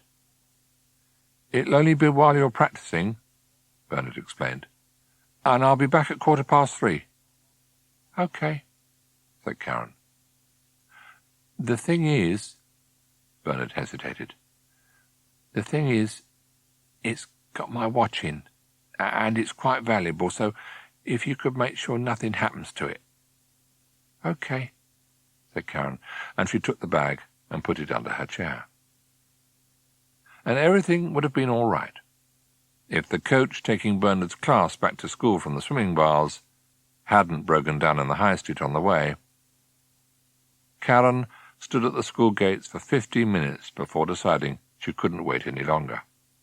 Her mother would not only be worrying that something had happened to her, but waiting for the milk she'd asked Karen to get from the corner shop on her way home. It was outside the shop, when she got there, that she met the Ryan twins. On her first day at school at the start of term, Karen had been involved in a playground fight with the Ryan twins, which had badly frightened her, and got the twins into a good deal of trouble. For reasons she'd never understood, they'd taken a dislike to her, and they made it clear on several occasions since that they hadn't changed their minds. They were big girls, and not very nice, and when they stepped out to block Karen's path, She didn't know what to do. Later, she realized there were a good many things she could have done. She could have run into the shop, or screamed for help at the top of her voice, or simply turned round and run away. But for some reason, she did none of them. She just stood there, staring at the pavement, clutching Bernard's bag to her chest, saying nothing. She had no idea why the twins disliked her so much, or why they were picking on her. But when one of them tried to grab Bernard's bag from her arms, her grip on it tightened, and she refused to let go. It was an ugly incident, though fortunately it didn't last very long. When Mr. Singh came out of his shop, the twins ran off. He came over to see if Karen, who was lying on the ground, was all right, and found she was bleeding from a cut lip, had a bad scratch on one arm, and several bruises down her legs. But in her arms, very tightly, she was still holding the bag. And when he brought her into the shop to sit down and recover, she was still holding it and refused to put it down. Even when her mother arrived to take her home, she still wouldn't let go of the bag. Bernard had already heard most of what had happened before he called at Karen's flat. Mrs. Hewitt let him in before going back to dabbing at the bruises on Karen's legs with witch hazel and some cotton wool. "Are you okay?"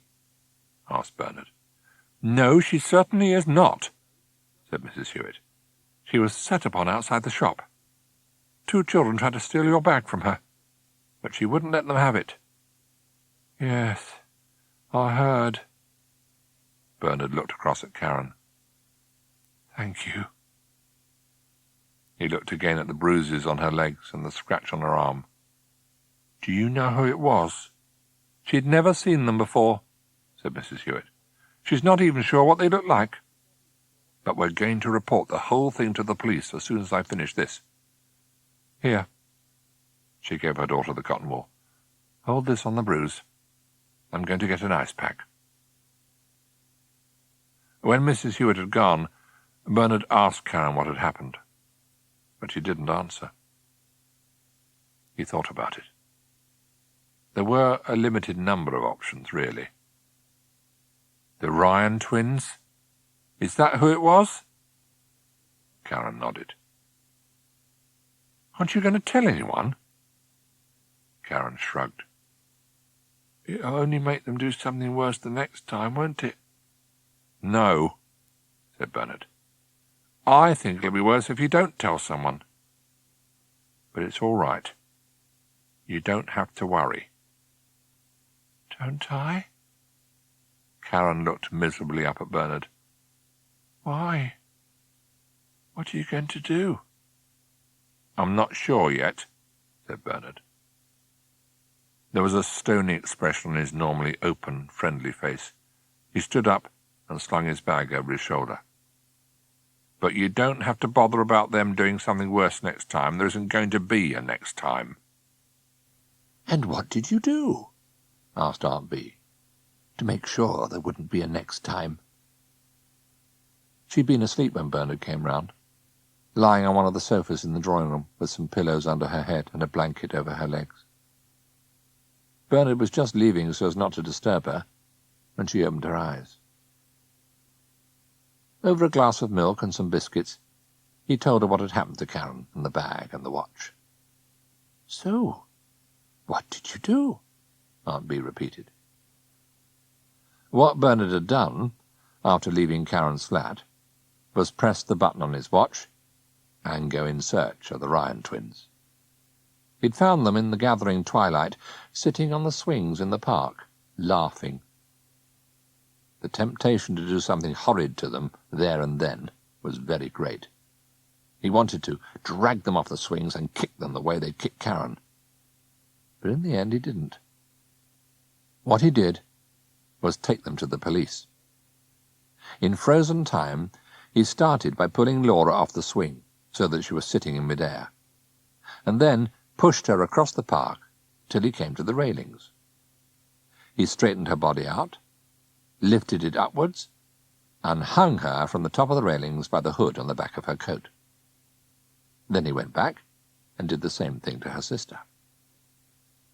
He wrote a short account of what the twins had done on a piece of paper, put it in the hands of a policeman walking down the opposite side of the road, and then wrote 2 more notes, which he put in the twins' pockets. These said that if they ever laid a finger on Karen again, he promised they would face something much worse than being hung up on some railings. "Well, you seem to have dealt with it all very decisively." Aunt Bee lay back on her pillows. "I'm sure the policeman will sort everything out." "I hope so." Bernard nodded, rather absent-mindedly. "And I think what I did will have frightened the twins a bit." "Yes," his aunt nodded. "I'd say you'll have frightened them quite a lot."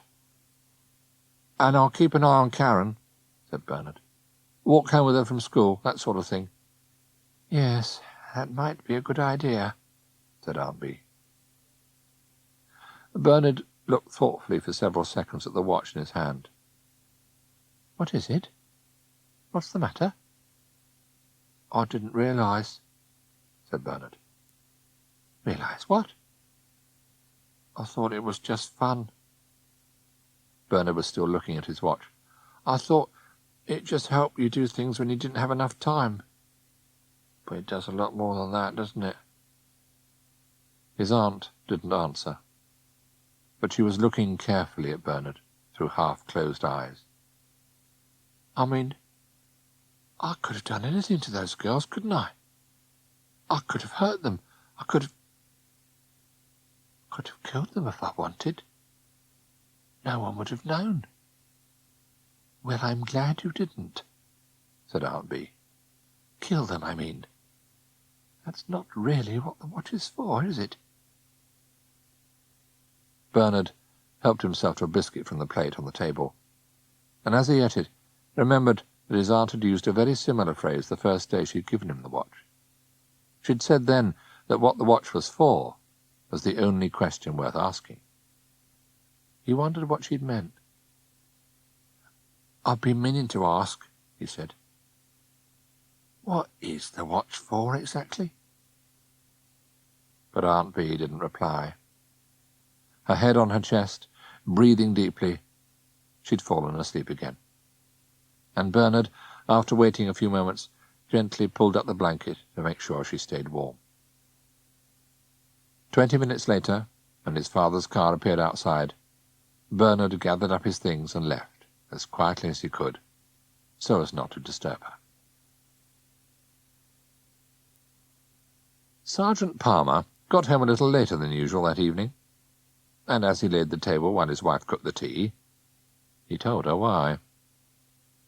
The first surprise had been the note that appeared in his hand as he was walking down Romans Road towards the park. Who had put it there, and how, was a complete mystery, while its contents were, if anything, even stranger. The note read, "There are 2 girls hanging on the railings who attacked Karen Hewitt outside Mr. Singh's shop after school today. Please could you make sure they do not do this again? Thank you." To Sergeant Palmer's surprise, there were indeed 2 girls hanging on the railings the other side of the road, and they were none other than the Ryan twins, whom the sergeant had dealt with on several previous occasions. They wouldn't say who'd put them there. The girls, looking thoroughly frightened, insisted that they'd had no idea how they got there. Then there'd been the phone call from the headmaster of the local junior school, wanting to talk about one of his pupils being attacked outside the local shop, and at least part of the truth had finally emerged. Sergeant Palmer had spent the rest of the afternoon talking to the girls and their parents, trying to work out what should be done with them. But at the end of it all, he was still left with the most puzzling part of the business. Sergeant Palmer had recognized the writing on the note that so mysteriously appeared in his hand straight away. It was exactly the same handwriting as the note the people in the camper van said they'd found on their steering wheel. He didn't tell anyone about it, apart from his wife. Notes that appear out of nowhere are one of those things like seeing a flying saucer that are best not reported when you're hoping for promotion to inspector. But he kept it, as he had the others, determined that one day he would solve the mystery. Sergeant Palmer was a good policeman. Unlike all good policemen, he knew how to wait.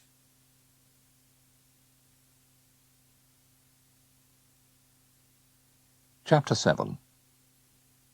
Timeshare. Bernard would probably have given Karen a birthday present anyway, but after the way she'd hung onto his bag when the Ryan twins tried to take it away, he wanted to get her something special. And he realized, as soon as he started thinking about it, that the present he wanted to give her was a rat. When she'd told him at Marwell about Boris, the rat she'd lost, she'd also told him she still had its cage. She was hoping one day to be able to buy a replacement, though a trip to the pet shop made it clear that rats, even small ones, cost more than she could afford at the moment. Bernard, however, wasn't worried about how expensive rats were, as he had no intention of buying one. He didn't need to. He could catch one.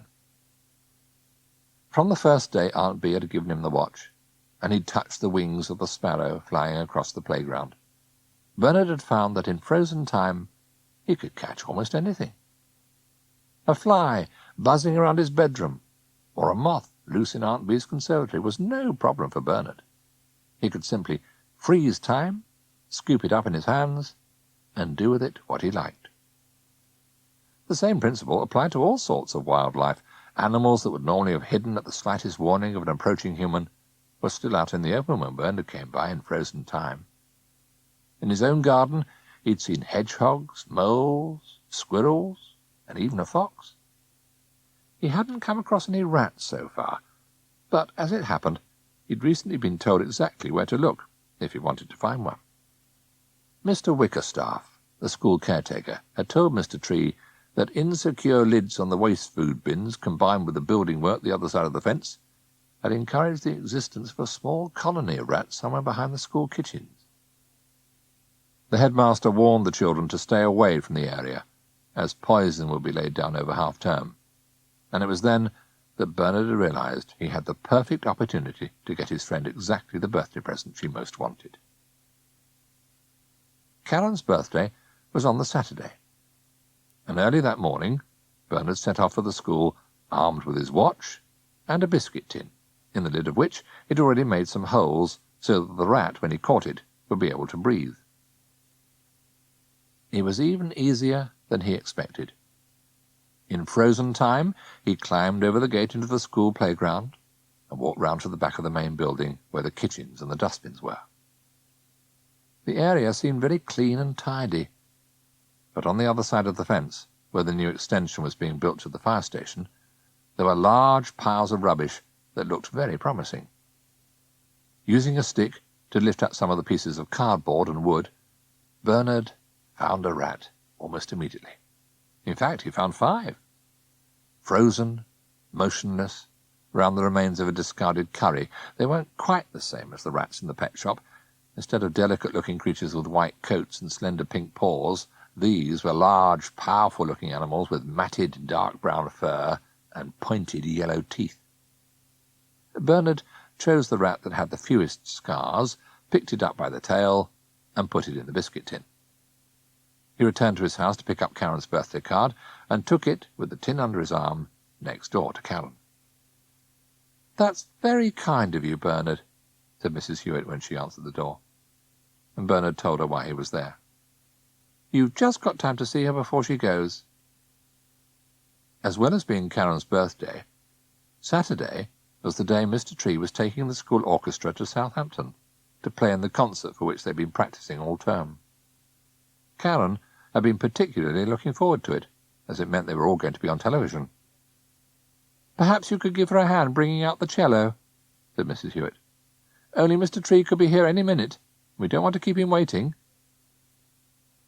Bernard walked down the corridor to Karen's bedroom and pressed the button on his watch before going inside. He thought it would be nicer to give Karen the rat in its cage rather than the biscuit tin, so in frozen time he let himself into her room and collected the cage from the bottom of the wardrobe where he knew it was kept. As he transferred the rat from the tin, he saw there was blood coming from its nose, the result of its frantic efforts to escape. He got a tissue from the box by the bed to wipe the worst of it away, and it was as he did so that he noticed Karen. She was sitting on the bed, with her hands in her lap, looking at the ground, and there was a tear frozen halfway down one cheek. Gathering up his biscuit tin and the rat cage, Bernard wondered what had happened to upset his friend on her birthday. As he went back out to the hall with the cage, he also wondered why she was sitting on the bed in her vest, if Mr. Tree was due to arrive at any moment. She was supposed to be leaving in a few minutes, but she wasn't even dressed, and her cello was still out of its case, leaning in the corner of the room by the music stand. Leaving the tin on the floor and holding the cage, he knocked on the door and went inside. "Happy birthday!" Bernard held up his gift. "It's for you." "Oh." Karen looked up briefly and wiped away the tear. "Hello, Bernard." It wasn't quite the response he'd hoped for. "It's a rat," he explained, bringing it closer. "To replace Boris." Karen looked at it. "It's a wild one." "Yes." "You can't keep wild rats," she said. "If they bite you, you get Weil's disease and go blind." "Oh." Bernard put the cage on the floor and came and sat next to Karen on the bed. "Is everything all right?" For answer, Karen pointed to some clothes hanging on the back of the door. "I'm supposed to be wearing those at the concert," she said. The clothes on the back of the door looked to Bernard like a man's tweed suit. "I thought Mr. Tree said you had to wear a black skirt and a white blouse." "He did. They gave me the wrong clothes at the cleaners, but I didn't realise till I took them out of the bag just now to get changed." "Oh," said Bernard. "There's going to be television cameras there," said Karen, "and when they show it, everyone's going to be wearing black and white except me." "Can't you go back and get the right clothes?" asked Bernard. "You mean go down, tell Mum, walk into town, go to the dry cleaners, change the clothes, walk back here and get dressed?" "Yes." "There isn't time, is there?" Before Bernard could answer, there was the toot of a horn from outside, and Mrs. Hewitt's voice called from the front of the house. "Karen! Karen, the minibus is here!" Bernard was never quite sure why he did what he did next. And in a way, it wasn't something he decided to do at all. He just did it. "Here, take this." He took the watch from his pocket and put it in Karen's hand. "If you press the button on the top," he pointed to the button at the top of the watch. "Look, I'll explain later. Just do it."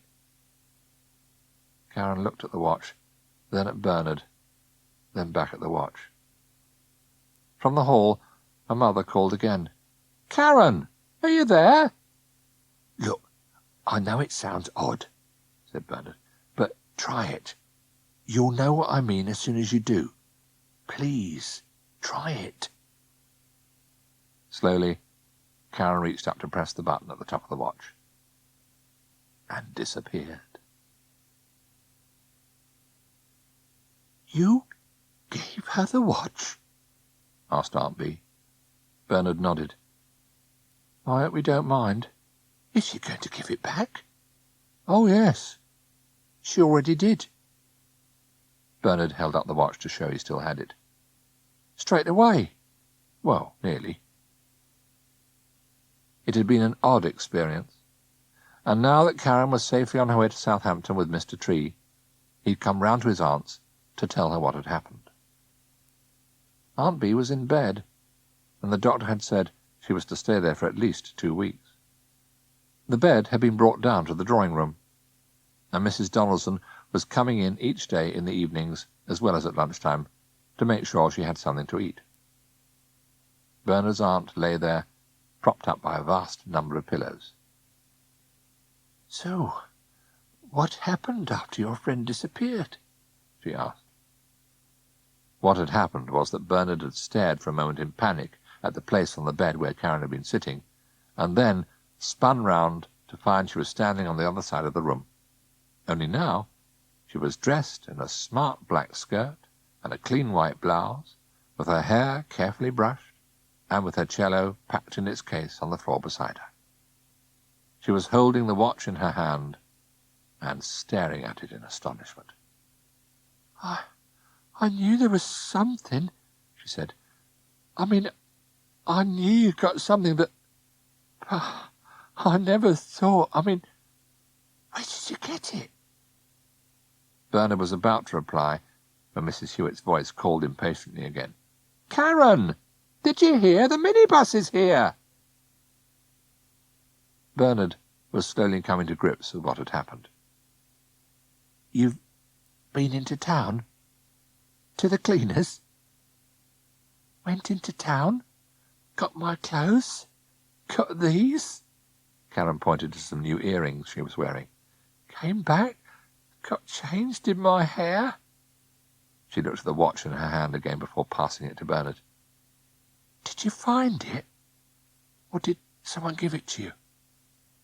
Bernard could hear Mrs. Hewitt opening the front door and calling to Mr. Tree that Karen was on her way. "You'll have to hear about it when you get back." He picked up the cello. "Come on, I'll give you a hand." "But you will tell me, won't you?" Karen gathered up her music. "You promise?" "I'll promise," said Bernard. Outside, Mr. Tree and Mrs. Hewitt were waiting by the minibus. As the headmaster took the cello and started strapping it to the roof rack, Karen turned and gave Bernard a hug. "Thanks for the birthday present, Bernard," she said. "I'll see you when I get back." She pulled open the door to get into the minibus. "I'd forgotten it was your birthday," said Mr. Tree. "What did Bernard give you?" Karen barely hesitated. "He gave me his time," she said. "A very good present."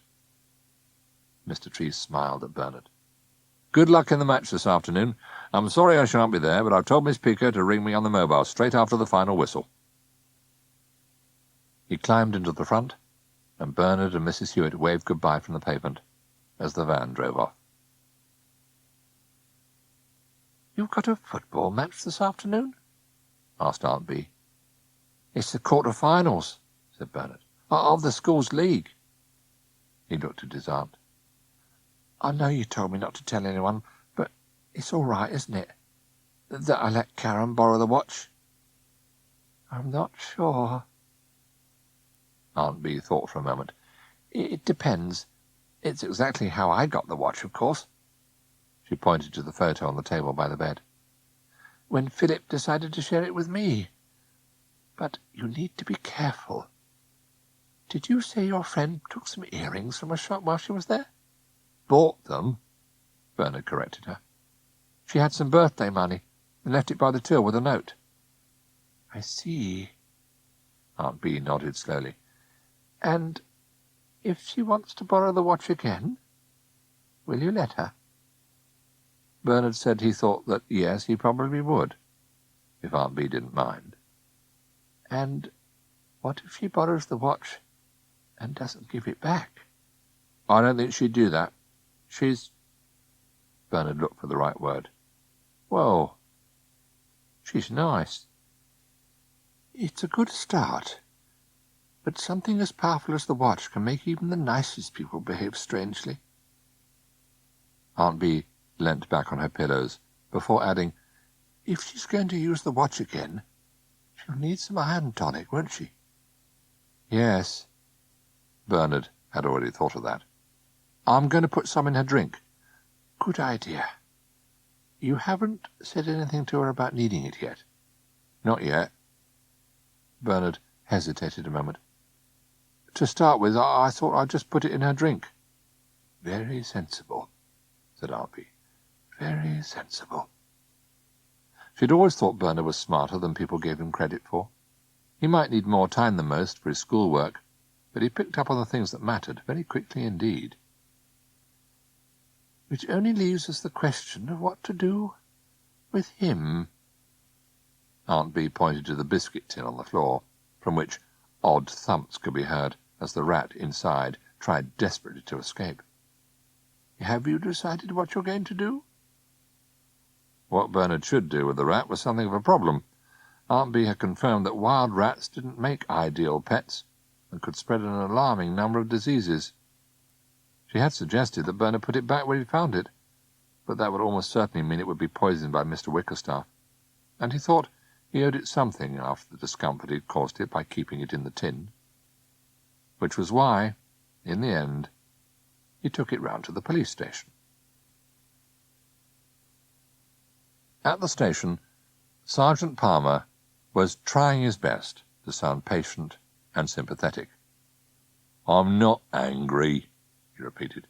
"I just want to know what happened." "But I told you." The young constable was only 3 weeks out of training and blushing to the roots of his hair. "I was standing at the desk and it just appeared there." "Appeared?" Sergeant Palmer lifted an eyebrow. "You didn't close your eyes for a few minutes? A little doze, perhaps? Nod off for a few seconds?" "No!" Red-faced and embarrassed as he was, the constable stuck to his guns. "I was wide awake. The desk was empty. And then suddenly there was the tin. I'm telling you, it appeared out of nowhere." Sergeant Palmer sighed. It wasn't biscuit tins appearing out of nowhere that bothered him about this business, nor the fact that Constable Diderot had lifted the lid on this one and released a large and extremely vicious rat that was still hiding somewhere behind the coffee machine. No, it was the message that bothered him. Taped to the top of the biscuit tin was a piece of paper with the words, "Please look after this rat." And Sergeant Palmer recognized the handwriting. There was no doubt about it. It was definitely the same.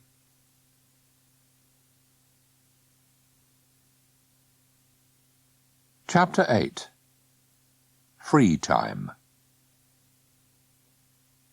The next day, Bernard took Karen round to meet Aunt Bee, and the two children sat cross-legged on the end of her bed, eating slices of a cake Mrs. Donaldson had made, and talking about the watch. Karen was more curious than Bernard had ever been to know where it had come from, how it might work, and who had made it. But Aunt Bee could tell her very little. She knew no more about the watch than she'd already told Bernard, and the conversation eventually turned instead to what you could do with it when you had it. For Bernard, it was a particular pleasure to share with his friend some of the things he'd done over the last few weeks, and the difference the watch had made to his life. He told Karen how he'd used it to do his schoolwork, to look up answers to questions in class, and to give himself more time if he needed it. He told her what had really happened on the day they went to Portsmouth, and what he'd done to the Ryan twins, and how he'd used the watch to catch the rat for her birthday. He also told her how he used the watch when he was playing football, and explained that it was the perfect way to win at almost any game. "It works whatever you're playing," he said enthusiastically. "Like, if it's a dice game, you wait till the dice is almost landed, stop time, and then turn it to whatever number you need. Or if it's cards, you can press the watch, look at what the other person's got, give yourself some new ones if you need them. You can't lose." "No," said Karen, who remembered a game of Pelmanism the week before which Bernard had won spectacularly. "But isn't it cheating?" "Of course it's cheating," Bernard agreed. "But who's going to find out?" Aunt Bee said she'd once used the watch to beat Fred Perry, the great Wimbledon champion, in a tennis match in 1938. "Tennis?" Bernard was puzzled. "But didn't he think it was a bit odd that you were running round the court with a watch in one hand?" No, my husband held the watch," Aunt Bee explained. "I didn't know he was doing it. I was playing my normal game. But if I hit a ball and it was going into the net, he'd stop time and move it. Put the ball a few inches higher or something, you see. Anyway, he made sure whatever I did, the ball always landed in the right place." She laughed as she remembered. "And sometimes he moved the ball just when Fred was going to hit it, so that he'd miss. He got terribly cross."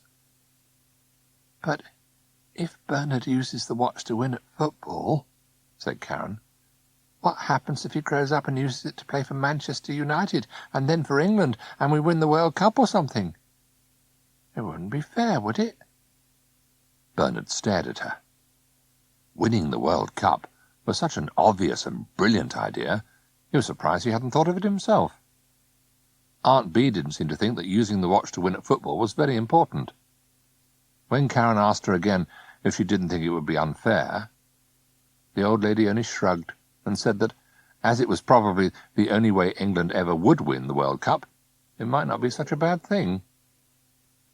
Karen wasn't entirely convinced, but if she thought Bernard ought not to use the watch to win at games, she soon forgave him. It was very hard not to forgive someone who shared all his time with you, especially when he had so much time to share. Besides, she would have forgiven him anything after the accident. The accident happened, or more exactly, didn't happen, on the following Sunday at the end of half-term. Aunt Bee had been told by the doctor that she must rest as much as possible, and Mrs Hewitt had offered to look after Bernard during the day. She told Mr Beasley that as she was already looking after Karen, one more wouldn't make any difference. On Sunday, she'd promised to look after Bernard from 11 o'clock, so that Mr Beasley could go to Southampton to see a man about buying a lorry. At 10 past, when she'd still not returned from the supermarket, Mr Beasley decided he couldn't wait any longer. Mrs Hewitt was turning into the road when she saw him getting into his car ahead of them. She told Karen to run over, apologize for being late, and find out where Bernard was.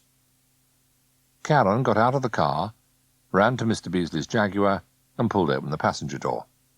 "I'm sorry we're late," she said. "Mum wants to know if you still wanted to look after Bernard." "Yes, please." Mr Beasley was already turning the key in the ignition. "I've left him in his room. Tell your mother I'll be back about 4, OK?" Karen closed the door as Mr Beasley put the car into reverse, and it was only as he started driving away that she realized that her dress was caught in it. She called to Mr Beasley to wait, but he was looking the other way to see if the road was clear, and the noise of the engine drowned her words. Mrs Hewitt saw what was happening and instantly realized the danger. She was out of her car, running down the pavement, shouting at Mr Beasley to stop, but he didn't see her. He was looking up the road and wondering whether, if he pulled out fast enough, he could be out into the traffic before an approaching car had reached him. As the Jaguar reversed into the road, Karen was forced to go with it. For a moment, she managed to run and keep up, and with one hand tried to bang on the window, but then she slipped and found herself being pulled along the tarmac. Mrs Hewitt saw her fall and ran out from the pavement, directly in the path of the reversing car, screaming at Mr Beasley to stop. At the last moment, Mr Beasley glanced in his rear-view mirror and realized what was happening. He immediately pulled his foot off the accelerator and moved it to the brake. But even as he did it, he knew it was too late. He'd never be able to stop the car in time, and there was nothing he could do. There was nothing anybody could do. And there would indeed have been a terrible accident if Karen, as her feet slid inexorably under the car, hadn't called out to the one person she knew might be able to help. "Bernard!" she screamed. "Bernard!" Up in his bedroom, Bernard walked to the window and looked out. He'd pressed the watch as soon as he heard Karen's scream. It was an instinctive reaction to any crisis, and he could see at once that something was wrong. When he came out of the house and walked down to the pavement, he found he'd pressed the watch just in time. Karen, with one hand on the door handle, was being dragged along the ground, and her right leg was within centimetres of being run over by the front wheel. Mr Beasley, in the driving seat, had just realized what was happening, and his eyes were wide with horror as he looked in the mirror. Behind him, Mrs Hewitt was standing directly in the path of the car, with her eyes tightly closed. She had her hands held out in front of her, and her mouth open as she screamed at Mr Beasley to stop. Bernard set about putting things to rights. He began by opening the car door to release Karen's dress, then swung her upright and lifted her back and out of the way onto the pavement. He moved Mrs Hewitt, who was rather taller and heavier, in a slightly different way. He pushed the top part of her body backwards until she was leaning at an angle of about 45 degrees. He lifted her feet off the ground until she was horizontal to the road. Then he pushed her towards the pavement before reversing the process so that she was standing upright again, but no longer in the path of the car. Finally, he opened the driver's door of his father's car, checked his seatbelt was properly done up, turned off the ignition, and put on the handbrake. Then he went back to the garden gate and started time again. For a moment, there was a great deal of noise. Karen was still screaming for Bernard, Mrs Hewitt was screaming at Mr Beasley, the car engine was revving, and then everything went quiet. Both Karen and Mrs Hewitt realized they were standing safely out of harm's way. The car jolted to a halt, and the engine died. Bernard stepped over to Karen. "Are you all right?" "I'll tell you in a minute," she said.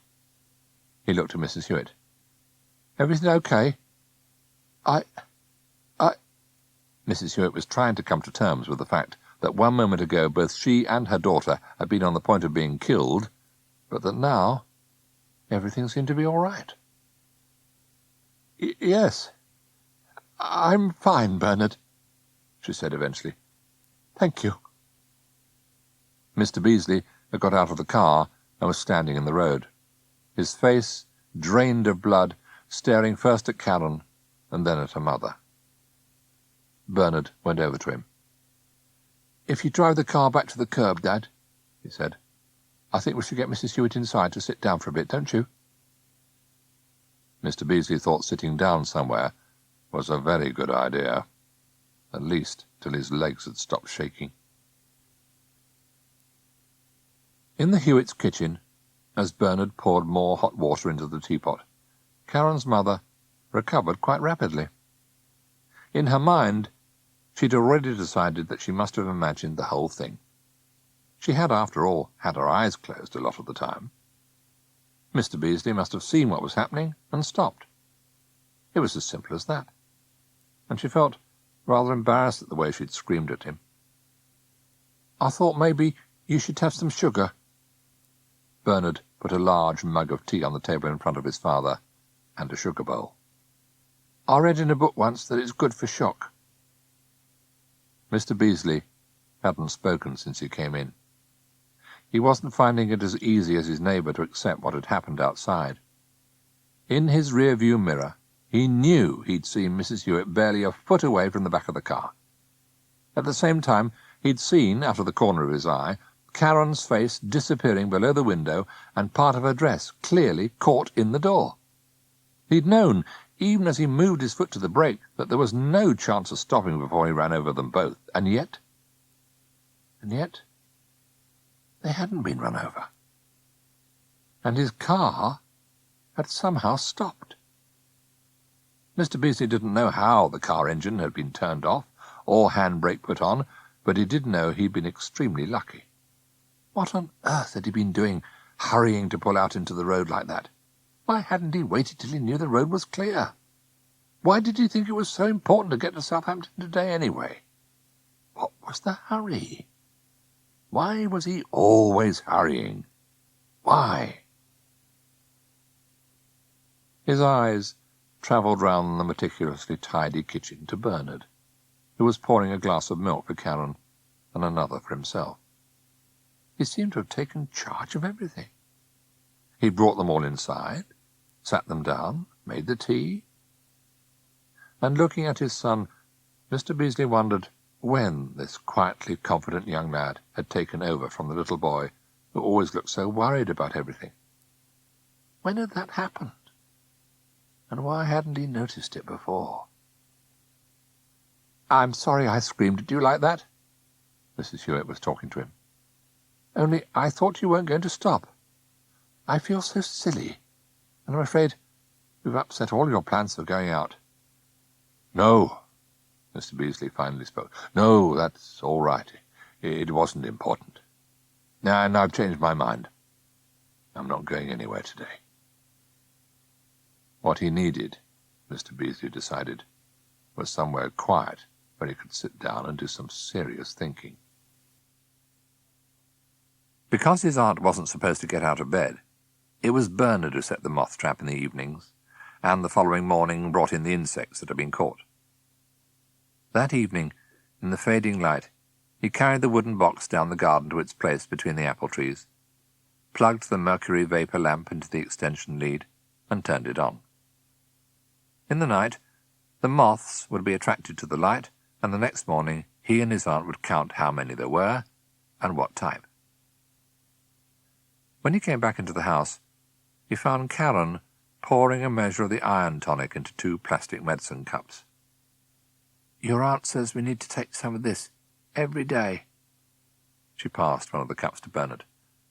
"Otherwise, we'll get ill." "I thought it was best if she knew," said Aunt Bee. "I hope you don't mind." "Not at all." Bernard took the cup and drank. "I was thinking the same thing myself." "And Karen's been telling me," Aunt Bee pulled herself up on the pillows, "what happened this morning. She says you saved her life. And he was so calm about it." Karen spoke before Bernard could reply. "You should have seen him, Aunt Bee. The rest of us were frightened out of our wits. But he wasn't bothered at all." "Well," said Bernard modestly, "there's nothing to be bothered about when you've got the watch, is there?" And as he said it, he understood it was no more than the truth. When he had the watch, he was never worried or frightened. There had been a time not so long ago when he had been worried and frightened a good deal of the time, as a lot of people are. He'd been worried about being late for school, frightened of what people might say if he did his work wrong, worried about not being able to do what he was asked. But since Aunt Bee had given him the watch, all that had gone. Of all the things the watch had done for him, he suddenly realized this was by far the most important. It might be fun to be good in class, have the time to do the things he wanted, to be a brilliant goalkeeper, even to be a hero and save people's lives. But better than any of these was the freedom from fear. It was as if fear was something you could only feel in time. Fear was, after all, the feeling that you might lose something, and you could only lose things in time.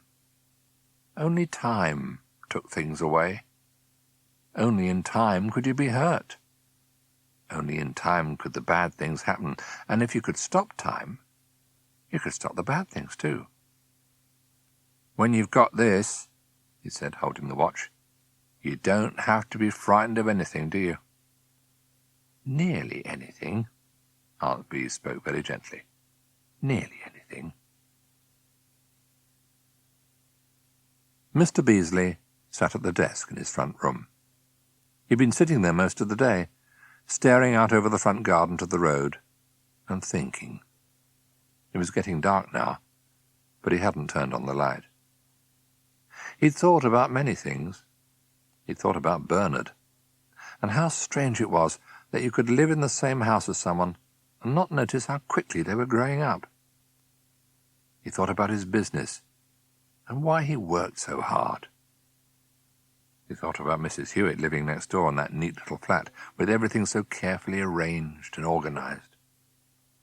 And he thought about his own house with the piles of dusty files that littered the floor behind him, and the kitchen with its empty fridge and its stack of dirty dishes in the sink.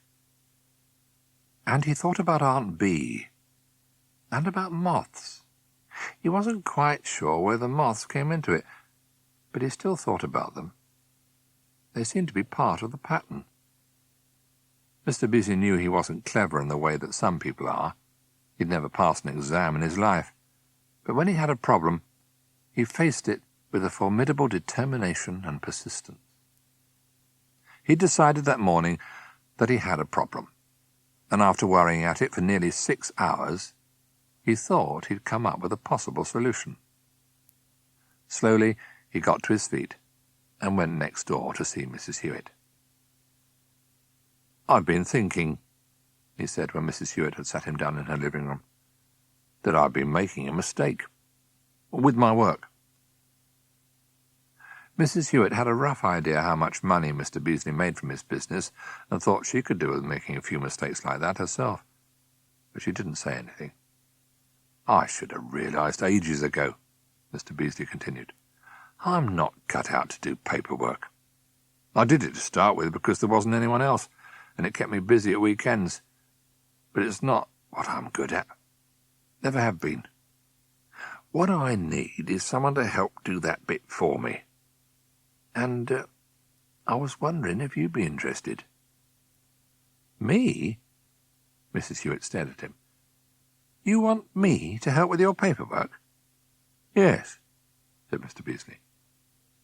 "But I don't have any qualifications." "Well, it's mostly common sense and being organised," said Mr Beasley. "You'd be surprised how much of running a business is common sense and being organised. I'd pay you, of course." He mentioned an hourly rate that was about 5 times what Mrs Hewitt earned at the card shop. "Oh," she gulped. "Well, that sounds very reasonable." "I know you can't do it full time," Mr Beasley explained, "but it's the sort of thing you could do pretty much when you liked. Daytime, evenings, weekends." "In the holidays I have Karen to look after," said Mrs Hewitt. "And while your aunt's ill, there's Bernard too." "Well, that's part of the point, really." Mr Beasley looked carefully at his shoes. "You see, if you were doing the paperwork, I thought maybe I could take a turn with the children. Take them off to a movie or a football match or something, if Karen didn't mind." For a moment, Mrs Hewitt was too astonished to speak. "You don't have to decide now, of course, but perhaps you'll think it over, eh? And if you thought you might be interested, you could come next door, look at some of the papers." "Well, I'm not doing anything much at the moment." Mrs Hewitt stood up. "Why don't I come and have a look at them now?" "Oh, right. OK, then." Mr Beasley walked with her to the door. Outside, it was one of those clear, sunny evenings that gave the first faint promise of spring. There was even a breath of warmth in the air, and he noticed that the crocuses, neatly planted in Mrs Hewitt's garden, were coming into flower. As he led her up the steps to his own house, there flashed into his mind's eye a picture of a moth, pausing in its flight for a moment before changing direction and heading south towards the sun.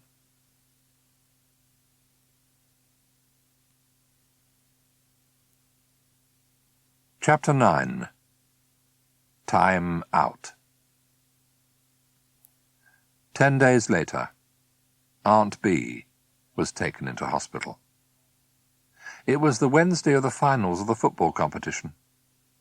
Bernard's father had taken the afternoon off work to come and watch, and it looked as if half the town had done the same. Mr Tree had cancelled all the afternoon lessons, and the entire school, including the staff, crossed the road to the playing fields to join the parents and supporters on the touchline. It was an exciting game, and Karen was probably the only spectator who knew there was never really any doubt who would win. With Bernard in goal, attack after attack was confidently beaten off, and in the second half, Louis Hugh Jones, who was turning into an astonishingly effective striker, scored 3 goals for the school. On the touchline, Mr Beasley, who had never seen his son play before, watched the whole thing in astonishment. "He's quite good, isn't he?" he told Mr Tree, standing beside him. "I'd no idea." "Bernard? Oh, yes." The headmaster nodded vigorously. "A remarkable find. Miss Pico reckons he'll be playing for England one day." "He won't really, will he?" asked Karen, standing with her mother, the other side of Mr Beasley. "Miss Pico's very serious about it," said Mr Tree. "She says it's only a question of time." At the end of the match, amid tremendous cheers for the winners, everyone went back to the school for the presentation of the cup and an enormous tea, generously provided, the headmaster said, by a local businessman, whom Bernard later found out was his father. And when it was time to go home, Bernard, Karen, Mr Beasley and Mrs Hewitt all went round to Aunt B's so that Bernard could show her the silver trophy, which he'd been allowed to keep until the following day, when it would go on display in the cupboard in the main school hall. They pushed open the door to Aunt Bee's house, singing, "We won the cup!" and with Bernard triumphantly waving the trophy above his head, to find Aunt Bee lying on the carpet in front of the fireplace, crumpled up like a piece of old cloth.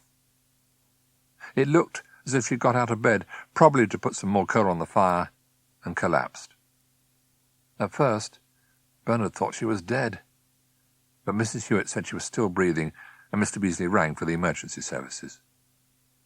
As they waited for the ambulance to arrive, Bernard remembered how his aunt had corrected him when he said that with the watch, you need no longer be frightened of anything. He had the watch with him now, but as the men in green overalls lifted Aunt Bee onto a stretcher and took her outside, he felt more worried and frightened than he could remember. Everyone told Bernard there was no need to worry. They said the doctors and nurses at the hospital would find out what was wrong with his aunt and soon put it right. But it didn't stop him worrying. Each day his father took him to visit her at the hospital, but each day Aunt Bee looked exactly the same. She lay in the bed, not moving, not speaking, and hardly breathing so that he would notice. Some days he wasn't even allowed to see her. With the watch, of course, he could ignore this, and in frozen time he would go into her room and leave a bunch of flowers and maybe a note on her bedside table, telling her any new adventures he and Karen had had with the watch, and about the moths. Looking after the moth records was the one thing that Bernard knew his aunt would want him to do while she was away. 3 times a week he went down to her house in the evening and set the trap in its place between the apple trees. He noted down the temperature and whether the sky was cloudy or clear, and the next morning went back and carefully recorded the numbers and breeds of moths caught in the box before releasing them. He wanted very much for his aunt to get better and come home. It was a time when everything else in his life was going so well. He was enjoying everything. At school, he and Karen were always top of the class. At home, thanks to Mrs Hewitt's help with the paperwork, his father had had time to take them to the cinema and bowling. And sharing the watch with Karen, Bernard had found was even more fun than having it on his own. They were always together, passing the watch between them as they needed it. They sat together in class, did their work together, and after school would walk into town together to explore the shops. One of Karen's favourite occupations was using the watch to try on clothes without any shop assistants coming over to ask if she was going to buy anything. Life was good. In fact, it was very good. And if only his aunt would get better, Bernard thought, it would be more than very good. It would be perfect. One morning, when Aunt Bee had been in hospital for a little over a week, Bernard was collecting the moths from the trap with his father, who'd come along to watch. There were a larger number of insects than usual, as the weather had been mild, and Bernard was in the process of explaining to Mr Beasley the difference between a small and a common Quaker, when Mrs Donaldson emerged from the house. "I'm sorry to disturb you, Mr Beasley." There was a worried look on her face as she walked down from the house, panting slightly for breath. "But I wonder if you could help me." "Of course." Mr Beasley stood up. "What is it?" "As you know, I'm sort of looking after Mrs Temperley's house while she's indisposed." Mrs Donaldson mopped her forehead with a handkerchief. "And I'm sure you know she has some rather valuable items." "Yes?" Mr Beasley frowned. "Why? Is something missing?" "She had a watch," said Mrs Donaldson.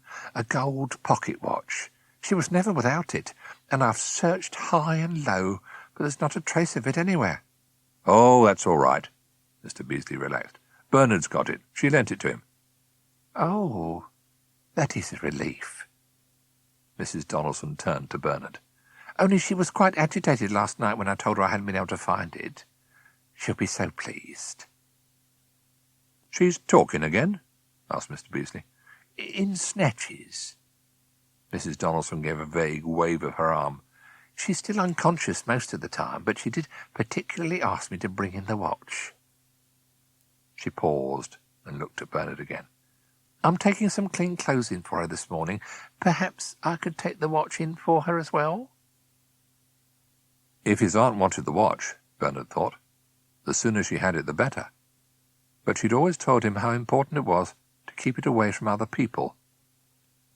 "That's very kind of you," he said, "but I'm going in with Dad after tea. I'll give it to her then." "Yes, of course."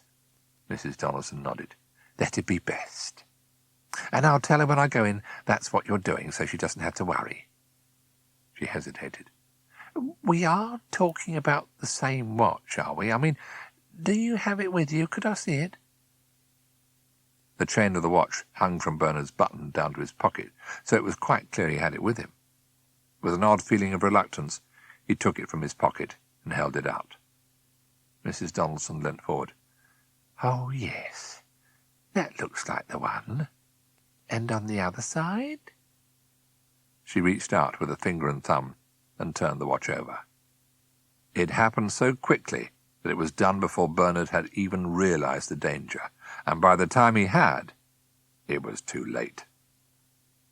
Mrs. Donaldson withdrew her hand as if nothing had happened. "Oh, yes, it's beautiful, isn't it?" As she smiled at Bernard, there was a gleam of triumph in her eyes. "Take care of it, won't you?" Bernard said nothing. He was too shocked to speak. "Well, I must get back to work." Mrs. Donaldson turned back to the house. "Thank you both so much. And I'll let Mrs. Templey know that you'll be in later, and that there's nothing to worry about." "Well, that's wonderful news about Aunt Bee talking again, isn't it?" Mr. Beasley smiled happily at his son. "Very good news."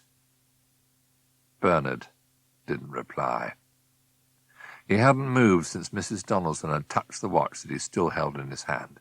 Only as he watched her disappear into the house did he look down and gently press the button with his thumb. But he already knew what would happen. Nothing. Nothing at all. "You mean it's not working?" asked Karen. "I mean it's not the same watch." Bernard passed it across. He'd walked home with his father, who was now downstairs with Mrs. Hewitt, working on his VAT return. "Here, see for yourself." Karen took the watch and knew instantly that Bernard was right. The watch might look the same, but it felt quite different. It wasn't as heavy, and lacked that curious resistance to movement that made holding it such a strange sensation. "You mean she changed it? But how could she? You said she barely touched it, and you and your dad were both watching." "It doesn't matter who was watching, does it?" said Bernard. "All she had to do was press the button. Then in frozen time she could unclip the real watch from the chain, put that one on instead, start time again, and carry on as if nothing had happened." But it looks exactly the same." Karen stared at the watch in her hand. "How could she get one that looked exactly the same?" Aunt Bee had a copy. Maybe she stole it from her. Maybe she went to a shop and found one that looked the same, or made one. She had enough time. Bernard was furious with himself for being fooled so easily. It had never even occurred to him that Mrs. Donaldson might know what the watch did. Thinking back, he realized there were plenty of ways she might have found out. She could have overheard him talking to Aunt Bee, or with Karen in the garden, or read the notes he left at the hospital. "Mrs. Donaldson?" Karen shook her head. "I can't believe it. She was always so nice." "Aunt Bee said the watch could make even the nicest people behave strangely." Bernard stared gloomily at the carpet. Two things worried him almost as much as losing the watch. First, how was he ever going to explain to Aunt Bee that he couldn't give back her watch because he no longer had it? And secondly, what exactly was Mrs. Donaldson planning to do with it? He had a nasty feeling that it wouldn't be long before he found out. Sergeant Palmer took off his helmet and rubbed thoughtfully at the back of his neck. "Right," he said. "Let's go through it all again, shall we? You opened the safe at about 11. At exactly 11 o'clock. Mr. Lilac, the bank's deputy manager, swallowed nervously before speaking. That's when the time lock turned off. I punched in the combination. Derek here turned the windlass, and when he pulled open the door, I went in. And when you came into the safe, the money was still here? Yes. Mr. Lilac nodded vigorously. It was stacked on all these shelves. About £749,000? Yes. Mr. Lilac gulped. But when Derek came in, Sergeant Palmer gestured to the young man beside him, the shelves were empty. It disappeared. Mr. Lilac was close to tears. I promise you, the money was here when I came in, then it disappeared. You have to believe me. The funny thing was, thought Sergeant Palmer, that he did believe him. Only an hour before, he'd heard an almost identical story from the manager of Solitaire, the jewellers at the top of the High Street. Mr. Knapp said he'd opened a glass security door to make an adjustment to the display in one of his cabinets, when the entire contents of the shelves had disappeared. 1 second they were there, he claimed, and then they were gone. No one else had been in the shop. £100,000 worth of jewellery had simply vanished out of existence. Sergeant Palmer knew Mr. Knapp well, and knew that if he'd suddenly decided to steal his own stock, he would have thought up a much better story than that. A police constable stepped into the bank safe and handed Sergeant Palmer a note. It said that 3 valuable paintings by an artist called L.S. Lowry had disappeared from the collection on display in the Guildhall. Sergeant Palmer sighed again. His board for promotion to inspector was in 4 days' time, and a crime wave of this dimension right on his own patch was the last thing he needed. The city's crime wave was on the national news that evening. Bernard and Karen watched it on the television in Bernard's bedroom. As well as the bank, the jewellers, and the paintings from the art exhibition, someone had taken 19 pairs of shoes from Russell and Bromley's, £5,500 worth of designer clothes from a dress shop called Oasis, and 72 bottles of champagne from Oddbins. You think they were all her? Said Karen. Bernard nodded. Looks like it. What are you going to tell your aunt? Bernard had no idea what he would tell Aunt Bee, but that at least was no longer an immediate problem. Mr. Beasley had rung the ward at 4 o'clock, and the staff nurse said that Aunt Bee was not well enough to receive visitors that day. Not much point going out there, if they won't let us see her, he told Bernard. How about we take us some flowers after lunch tomorrow? Downstairs, Mr. Beasley was whistling cheerily as he bustled round the kitchen, preparing the ingredients to make a risotto. He couldn't help but be cheerful when he thought of the difference Mrs. Hewitt had made to the room next door. In the last 2.5 weeks, the letters, receipts, and invoices that had once littered the floor had been miraculously transformed into neat piles, with names and dates neatly written on neatly stacked folders that held them. Filing cabinets had appeared, and the VAT form, which usually took him several weekends to complete, was already sitting with its envelope on the desk, ready to be sent off in the morning. His only concern was that Mrs. Hewitt was driving herself too hard. In fact, she was still working there now, which was why he'd offered to cook supper for them all. Mr. Beasley was a good cook. It wasn't something he'd bothered with in recent years. He'd never seen worth it just for Bernard and himself, but now he rather enjoyed the prospect of producing a proper meal for the 4 of them.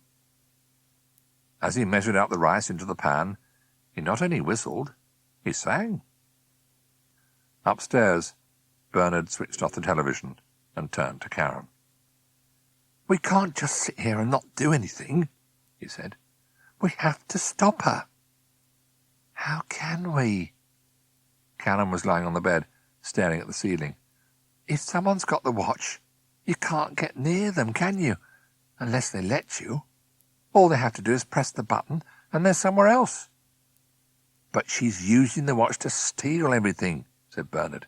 If we went round to where she lives, maybe we could find some of it, and I think we need to keep away from Mrs. Donaldson. Karen interrupted him. Well away. You said yourself, the one chance we have of getting the watch back is to wait. And that's what we have to do. We have to wait. Neither of them knew how long it might take. With luck, it would be no more than 2 or 3 days. But until then, Karen insisted, the further they kept from Mrs. Donaldson, the better. She was an imaginative as well as an intelligent girl, and she'd already worked out that there were much worse things than burglaries Mrs. Donaldson could do with the watch, if she put her mind to it. Much worse. And the further they kept away from her, the better.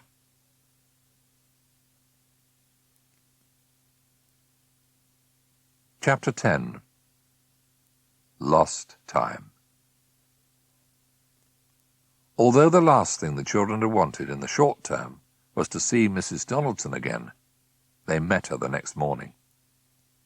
It was a Sunday, and Bernard and Karen were leaving Aunt Bee's house after emptying the moth trap, when a large, metallic blue Mercedes convertible drew up at the pavement, and Mrs. Donaldson got out. She was wearing a silk suit, an enormous ring of pearls, a gold brooch, and diamond earrings. "Well, well, well. Just the people I needed to see. No, don't go away." The children had been backing towards the gate. "Let's all go indoors and have a little talk, shall we?" Tottering slightly in her high-heeled shoes and with a bottle of champagne tucked under one arm, she made her way up the steps to Aunt Bee's front door. "Come along," she called back to the children as she fumbled in a pocket of her coat for a key. "It won't take long, I promise. Hardly any time at all." "You think it's safe to go in with her?" Bernard whispered. "No," said Karen, "but I don't think we have a choice." Inside, Aunt Bee's drawing room looked as if a bomb had hit it. There were clothes draped over the furniture, glasses and empty bottles covered the mantelpiece, and it was almost impossible to walk because of the boxes of shoes that littered the floor. On one of the sofas lay an open suitcase full of money. "Not bad for one day's work, eh?" Mrs. Donaldson had opened the bottle of champagne and was pouring herself a drink. "Don't worry, I'm not going to be here long, but I needed somewhere to keep all this till I get a place of my own." She took a sip of her drink. "You had the watch for over a month, didn't you, Bernard? And what did you manage to do? Play a few tricks on the teachers or something?" "You can't use it for stealing things." Bernard was staring round the room in horror. "That's not what it's for." "Ah, no, I'm glad you said that." Mrs. Donaldson put down her glass. "Because that's what I want you both to understand. All this," she gestured round the room, "is exactly what the watch is for, because the watch is for doing what I want. Do you see?" Mrs. Donaldson was still smiling, but the smile wasn't a pleasant one. With every passing second, she looked less and less like the woman who'd cooked and cleaned for Bernard's aunt. "While I have the watch, I can do whatever I want, and nobody can take it from me because wherever you think I am—" Quite suddenly, Mrs. Donaldson vanished from the room, but her voice continued from somewhere out in the hall. "In no time at all, I can be somewhere else." Her head appeared for a moment round the door to the hall and promptly vanished again. "Usually somewhere rather surprising." This time the voice came from right behind them, making both children jump. "So, I'll tell you what's going to happen." She put a large hand on Bernard's shoulder and another on Karen's. "You're both going to forget you ever saw the watch. If your aunt asks if you still got it, you show her the other one and say yes. And then you forget about everything. Okay?" Her face was very close to Bernard's, and he could feel her breath hot on his cheek. "Because if you don't, things can happen. They can happen to your friend here." Bernard suddenly realized that Karen was no longer standing beside him. In fact, she was no longer anywhere in the room. "Or they can happen to you." Mrs. Donaldson was still standing behind him.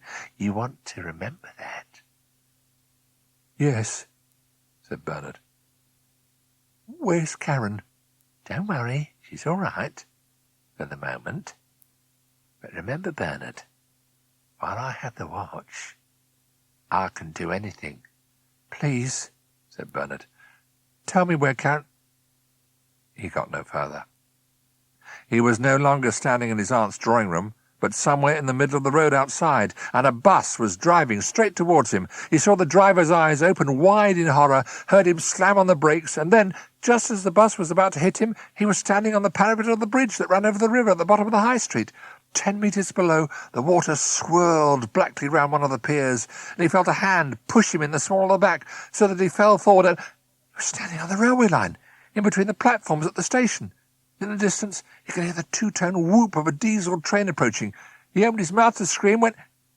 He was back in his aunt's drawing room again, sitting on a chair, while Mrs. Donaldson stood at the fireplace, holding her drink in one hand and the watch in the other.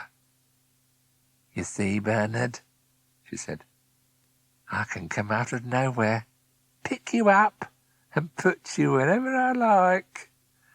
You and your friend. Best not to do anything to annoy me. You follow? Yes, I do, said Bernard. Where's Karen? Please? She's outside. Here. Mrs. Donaldson produced a pair of scissors. You'll need these. Bernard found Karen sitting on the steps outside the front door. She didn't say anything when he sat down beside her, because she had a big strip of sticky tape over her mouth. There was more tape wrapped round her ankles and her wrists under her coat. Bernard cut her free with the scissors. Are you all right? Karen nodded. I don't think she'd have done anything really, she said eventually. She just wanted to frighten us. You reckon? Said Bernard. Well, it certainly worked on me. Mr. Beasley put down the phone in the kitchen and walked thoughtfully over to the window, wondering what to do. From the room next door, he could hear the sound of a filing cabinet being opened and closed. Mrs. Hewitt was going through his garage invoices. That morning she'd found a 4-figure bill that he appeared to have paid twice, and she was checking that this was a mistake that had been made only once. Mr. Beasley sighed. His phone call had been from the hospital, and he was wondering if he should tell Bernard about it. Normally he wouldn't have hesitated, but in this case he thought it might be better to say nothing, at least for the moment. When Bernard had returned an hour or so before, he looked so pale and worried that Mr. Beasley had thought perhaps he was going down with more of whatever had landed him in hospital that last time. But then he reminded himself that Bernard had good reason for looking pale and worried. He was very close to his aunt, and of course he missed her and was worried for her. Why shouldn't he be? Come to that, he was worried enough himself. There was plenty to worry about. When the nurse rang from the hospital, it hadn't been good news. Not good news at all. Up in his bedroom, Bernard found that the more he thought about what had happened that morning, the more frightened he became. Moving Karen in frozen time to prevent her being run over was one thing. The idea that someone else could use the same technique to move him into the path of a passing bus was quite another. The power of the watch for harm was almost too awful to think about. Even talking about what they might do to try and get it back was, Karen pointed out, extremely dangerous. If Mrs. Donaldson was suspicious and wanted to know if they were planning anything, she could use the watch to hide in his bedroom wardrobe, or be standing at this very moment outside on the landing to listen. She could have set a tape recorder going under the bed. She could have... The point was that with the watch, she could do anything. The only thing to do was wait. They both knew that as long as Mrs. Donaldson didn't know that the watch used up the iron in her body, then at some stage she was going to pass out in exactly the way Bernard had in the back of Mrs. Hewitt's car. When she did, they would have their one chance to act. But how long would it take? It had been 3 days before Bernard fell ill. Would it take more time with an older person, or less? And when it did happen, how would they know? And even if they knew, what exactly should they do? At the moment, the only thing Bernard was sure of was that Karen had been right, and that they needed to stay as far away from Mrs. Donaldson as possible. "Mind you, it's not going to be easy." Karen was standing at the window, and now pointed down the road. "Look!" "What is it?" Bernard leapt to his feet and joined her at the window in time to see the blue Mercedes draw up outside and Mrs. Donaldson get out and walk up the path to the house. She was back. Mrs. Hewitt had enjoyed her morning. It was the sort of work that many people might have found tedious or difficult, but not her. She had the sort of tidy, precise mind that found bringing order and system to the chaos of Mr. Beasley's paperwork deeply satisfying. And now she discovered 2 more examples of John's garage charging him twice for the same work. Once might be a mistake, but this looked like deliberate fraud. The trouble was, if you didn't have a proper filing system, it was so easy for these people to take advantage of you. She was on her way to the kitchen to show Mr. Beasley the bills when the front doorbell rang. "It's all right," she called. "I'll get it." She opened the front door, and it was a moment before she recognized the bejeweled figure on the step. "Mrs. Donaldson?" "I'm sorry to disturb you." Mrs. Donaldson wrenched her mouth into a smile. "But could I have a word with Bernard?" "Yes, of course." Mrs. Hewitt stepped back to let Mrs. Donaldson into the hall. "He was out with Karen earlier, but I think he's back." She called up the stairs. "Bernard? Oh, there you are." Bernard was already coming down, while Karen hovered on the landing. "Ah, Bernard." Mrs. Donaldson walked towards him. "I'll need the key, won't I?" "The what?" "The key, Bernard." She was holding the watch in one hand and was no longer making any effort to smile. "I want the key." "Now." "I don't know what you're talking about." If Bernard had had a key, any key, he would have given it to Mrs. Donaldson immediately. The sight of her, with a thumb poised over the button of the watch, was terrifying enough to make him do whatever she wanted. "Don't mess with me, laddie." Mrs. Donaldson's eyes narrowed. "I warned you what happens to people who mess with me." "Mrs. Donaldson, please. You're frightening the boy." Mrs. Hewitt came to stand beside Bernard, visibly shocked at the way Aunt Bee's cleaning lady was behaving. "She gave you the watch." Mrs. Donaldson stared fixedly at Bernard. "She wouldn't have given you the watch without the key. Where is it?" "The watch doesn't have a key," said Bernard desperately. "It just goes." "You give me the key, you little brat, or I'll—" "No!" As Mrs. Donaldson grabbed the front of Bernard's shirt and raised an arm to hit him, Mrs. Hewitt stepped defiantly between them. "Leave him alone," she pleaded. "For goodness sake, he's a child." Mrs. Donaldson swung a fist to knock her out of the way, but the blow never landed. Instead, she found her arm in the remarkably powerful grip of Mr. Beasley, who had emerged from the kitchen. "We'll have none of that in this house, if you don't mind." Mr. Beasley spoke with the easy confidence of a man who's broken up fights in lorry parks across most of Europe. "What's all this about?" "You let go of me or you'll regret it," hissed Mrs. Donaldson. "Please, Dad." Bernard was more terrified than ever. "Do what she says. She means it." "And so do I." In one swift move, Mr. Beasley pulled Mrs. Donaldson's arm behind her back and marched her firmly out of the front door. "I don't know what's going on, but until you can talk about it in a civilized manner, I'm afraid you'll have to leave." Mrs. Donaldson was still screaming for the key and waving the watch in her other hand as Mr. Beasley forced her down the path to the pavement, and Bernard, watching, waited for her to press the button and exact a terrible revenge. But she didn't. Instead, Mr. Beasley walked her all the way back to her blue Mercedes, where, without any warning, Mrs. Donaldson suddenly collapsed on the pavement. Mrs Hewitt, watching from the front door, ran down to see what had happened, with Bernard and Karen following close behind. "She'd just collapsed." Mr Beasley stared in some embarrassment at the body on the ground. "Is she all right?" "I think so." Mrs Hewitt could find no trace of an injury. "But she's unconscious. It's odd. She's like Bernard was that day he passed out in the back of the car. You'd better call an ambulance, John. And Karen, get me a cushion and a rug from the house. I'll put her in the recovery position." While Mr Beasley and Karen ran back to the house, and Mrs Hewitt prepared to move Mrs Donaldson onto her side, Bernard quietly reached down and retrieved his watch. He realized, as soon as he looked at it, why Mrs Donaldson hadn't used it. The hands pointed to exactly 1 minute to 12, and they were not moving. When Bernard pressed the button, nothing happened.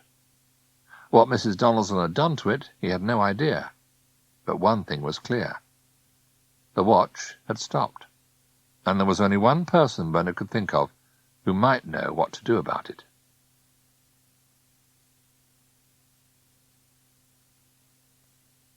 Chapter 11.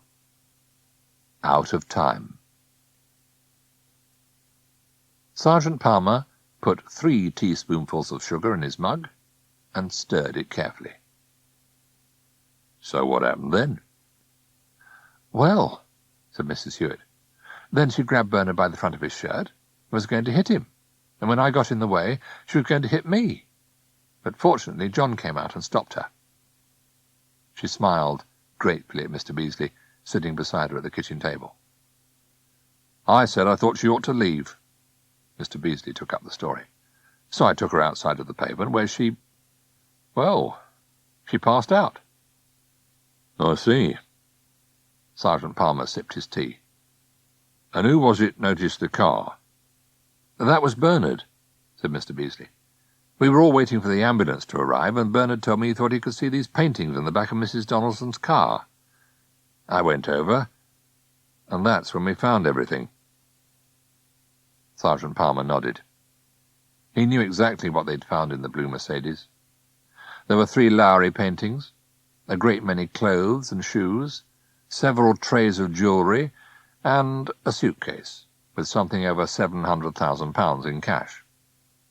The Chief Constable would be giving a televised press conference on the discovery in 2 hours' time, and had asked that Sergeant Palmer be with him. "Is that your son over there?" He pointed to a photograph on the kitchen dresser. "Yes, that's Bernard." Mr Beasley frowned. "I'm sorry he's not here at the moment. You'll want to talk to him, won't you?" Sergeant Palmer was only half listening. He'd seen the face in the photo before, but for the moment he couldn't remember where. "What? Oh, yes, I will. Mostly to say thank you, of course. I think we owe him that at least. Is he around?" "No, he's not." Karen came into the kitchen. "He's gone to the hospital. He left this note." As she gave Mr Beasley Bernard's note, Sergeant Palmer suddenly remembered where he'd seen the face in the photo. It was the boy on the bicycle, that day at the roundabout. He was sure of it. He was even wearing the same sweater. "It looks like he's gone to see his aunt." Mr Beasley stood up. "She's been very ill recently, you see, and he... Look, I think I'd better go and find him." "Before you do," the sergeant leaned across the table, "could I see that note, please?" Sergeant Palmer knew, even before Mr Beasley passed him the note, that he'd recognized the handwriting.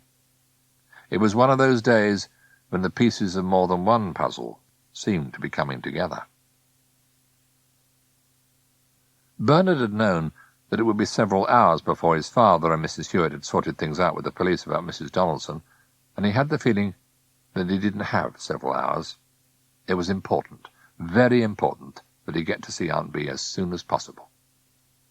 He left a note with Karen, telling his father where he was going, and asked her not to give it to him for at least an hour. Then he got his bicycle from the shed at the bottom of the garden and set off for the hospital on his own. He'd travelled the route a good many times in the last 10 days, so he had no trouble finding the way. Leaving his bicycle by a tree in the hospital car park, he hurried inside, up the stairs to the first floor, and then down the long corridor that led to the ward where Aunt Bee was being looked after. With a gathering sense of urgency, he found himself walking faster and faster, till by the end he was running straight through the reception area and into the room with Aunt Bee's bed. But Aunt Bee wasn't there. And while Bernard stared at the large man who now occupied her bed, a harassed young nurse trying to collect up the lunch trays asked him what he was doing. "I've come to see my aunt," he explained. "Visiting doesn't start till 2, said the nurse briskly. "I'm afraid I'll have to ask you to leave." "I can't leave," said Bernard. "Not till I've seen my aunt. You can see her at 2 o'clock. The nurse took him by the arm and propelled him towards the door. "I told you, that's when visiting starts.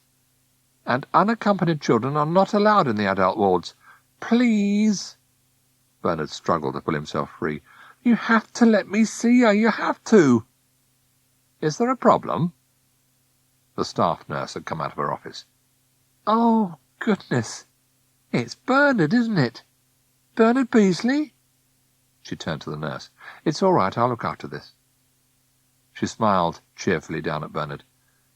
"I don't suppose you know who I am, do you?" Bernard admitted that he had no idea. "I'm Mrs. Hugh Jones. My son Louis plays in your school football team. I've watched you in goal. You're very good." The staff nurse held out a hand and Bernard shook it. "What can I do for you?" "I need to see my aunt," said Bernard. "Mrs. Beatrice Templey. It's very important." "Ah." The staff nurse pursed her lips. "Well, officially, visiting's not allowed for another hour, but I think we can stretch a point in the circumstances. Do you know where she is?" "She was in there." Bernard pointed to the room his aunt had been in. "But she's not any more." "Oh, we move them around all the time," the staff nurse chuckled. "Can't let them get too comfortable. I've only just come on duty, so I don't know offhand where they put her, but we can soon find out." She walked over to the reception desk, tapped Mrs. Templey's name into the computer terminal, and then stared at the screen. She stared for some time, before eventually looking back at Bernard. "Is anyone with you?" she asked. "I came on my own," said Bernard. "Have you found out where my aunt is?" "Your parents are at home, are they?" The staff nurse ignored his question. "Do they have a telephone?" "Why?" Bernard couldn't understand the delay. "Look, I just want to see Aunt Bee. Only for a few minutes, but it's really important. I have to ask her something. I have to." "Bernard." The staff nurse came out from behind the desk, put an arm on his shoulder. "I'm sorry. If I could take you to your aunt, I would. Really, I would." She bent down till her face was on a level with his. "But I can't do anything until your parents get here. Now, if you could give me their telephone number?"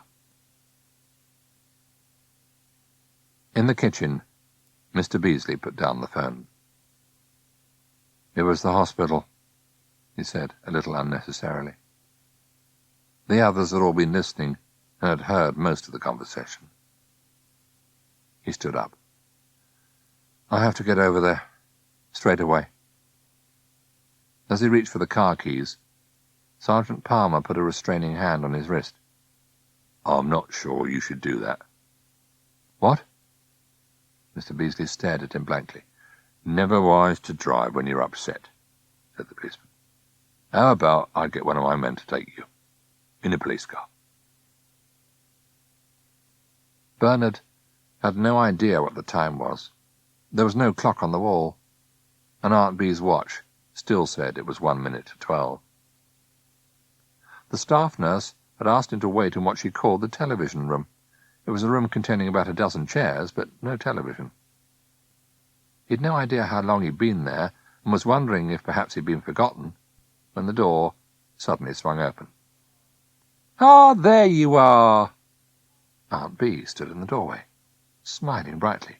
"I've been looking everywhere for you. Thought maybe you'd gone." "Auntie?" Bernard stared at her in astonishment. "I thought you were ill." "Oh, I was." Aunt Bee came striding over to join him at the window. "But it's all right. I'm feeling a lot better now." She looked a lot better, Bernard thought. She was walking without her stick, without any trace of a limp. And there was a brightness and a sparkle in her eyes. "Now," she put an arm on his shoulder, "mustn't waste time. There are people waiting for me. But I absolutely refuse to go without saying goodbye properly, and I need to tell you about the watch." She paused, sensing from the look on Bernard's face that something was wrong. "What is it? "What's the matter?" "The watch is what I came to see you about," said Bernard. "It's not working any more." "Not working?" Aunt Bee's face frowned in concern. "Why? What's happened?" "Mrs. Donaldson got hold of it," Bernard explained. "She used it to steal things, and when I got it back, I think she's broken it." He held out the watch, and his aunt took one look at it and laughed. "No, no, that's not broken. It stopped." She took the watch and held it up, so that the gold glittered in the sunlight. "You need to wind it up, that's all. You'll be fine then, you'll see. Now." She led Bernard over to a chair. "I want you to sit down and listen very carefully, because what I'm going to say is important." They sat down, and Aunt Bee carefully placed the watch back in Bernard's hands. "You remember when I first gave this to you? You asked what it was for? Well, that's what I want to tell you. Because the one thing you need to know if you're going to use it properly is what it's for, do you see?" Bernard wasn't entirely sure that he did see, but while he was wondering if he should say so, his aunt continued talking. "The watch gives you time, and you can use that time for all sorts of things, as you have. You used it to keep out of trouble. Then you started using it for fun. You used it to be good at schoolwork, to win at games, to help people, to help your friend, and doing all those things is fine. They're all very good things to do, as long as you don't hurt other people while you're doing them. But none of them is what the watch is for, you know, because what the watch is for—" Aunt Bee held one of his hands very tightly in hers. "And this is the bit I want you to remember. What the watch is for is learning." She looked expectantly into Bernard's face. "Learning what?" he asked eventually. "Exactly!" Aunt Bee banged her fist on his knee as if he'd said something tremendously clever. "That's the first thing you'll need to find out, what you have to learn, and it's not easy. Not easy at all. We're all like the moths when it comes down to it, you see. It's such a little life, and we have to try and get it right." Her face softened, and she gently ruffled his hair. "But you'll do it. I know you will." If there'd been more time, Bernard would have admitted that he had no idea what his aunt was talking about. But there was something else he needed to say first. Aunt Bee had told him the watch needed winding up, but she hadn't said what it could be wound up with. "How do I wind the watch up, Auntie?" he asked. "Well, with the key, of course." She was standing up now, and she bent down and gave him a swift kiss. "I must go. You take care, and remember what I've said." "You're going?" Bernard was rather taken aback. "Going where? Why?" "Oh, come on." His aunt was already at the door. She gave him a teasing smile. "Haven't you worked it out yet? Clever boy like you." And she gave a little wave, pulled open the door, and was gone. "Hang on!" Bernard hurried after her. "About the key. Where do I find it? You used the one I gave you. Aunt Bee was already striding off down the corridor. Goodbye, Bernard. And a moment later, she was no longer walking, but running, positively running down the corridor like a girl. Her skirts swirled round her knees, her hair glistened in the sunlight, and her feet danced so lightly over the floor that they barely seemed to touch it. Halfway down the corridor, she turned. You know, Bernard, you were right. What? Remember when you said you thought time was a prison? Aunt Bee laughed, and the laughter echoed off the walls. But to be free, Bernard, to be free! At the far end of the corridor, at the bottom of the staircase, a young man was waiting. He had crinkly dark hair and a moustache. And when Aunt Bee saw him, she gave a little cry of delight.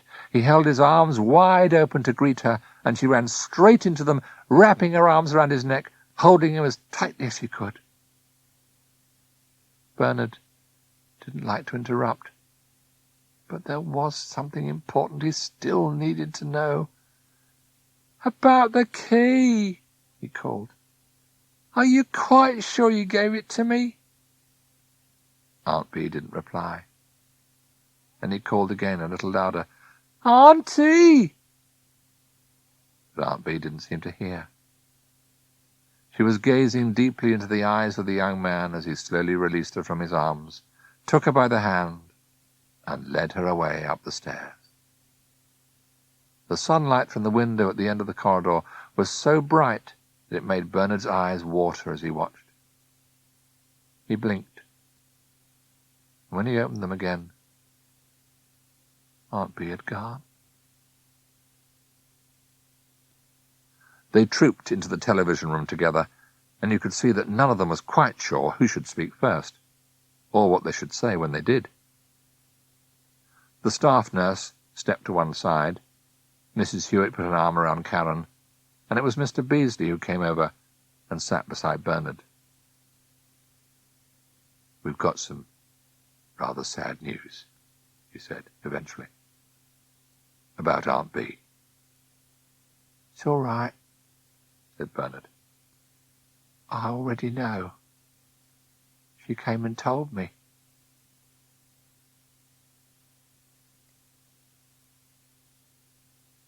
Chapter 12.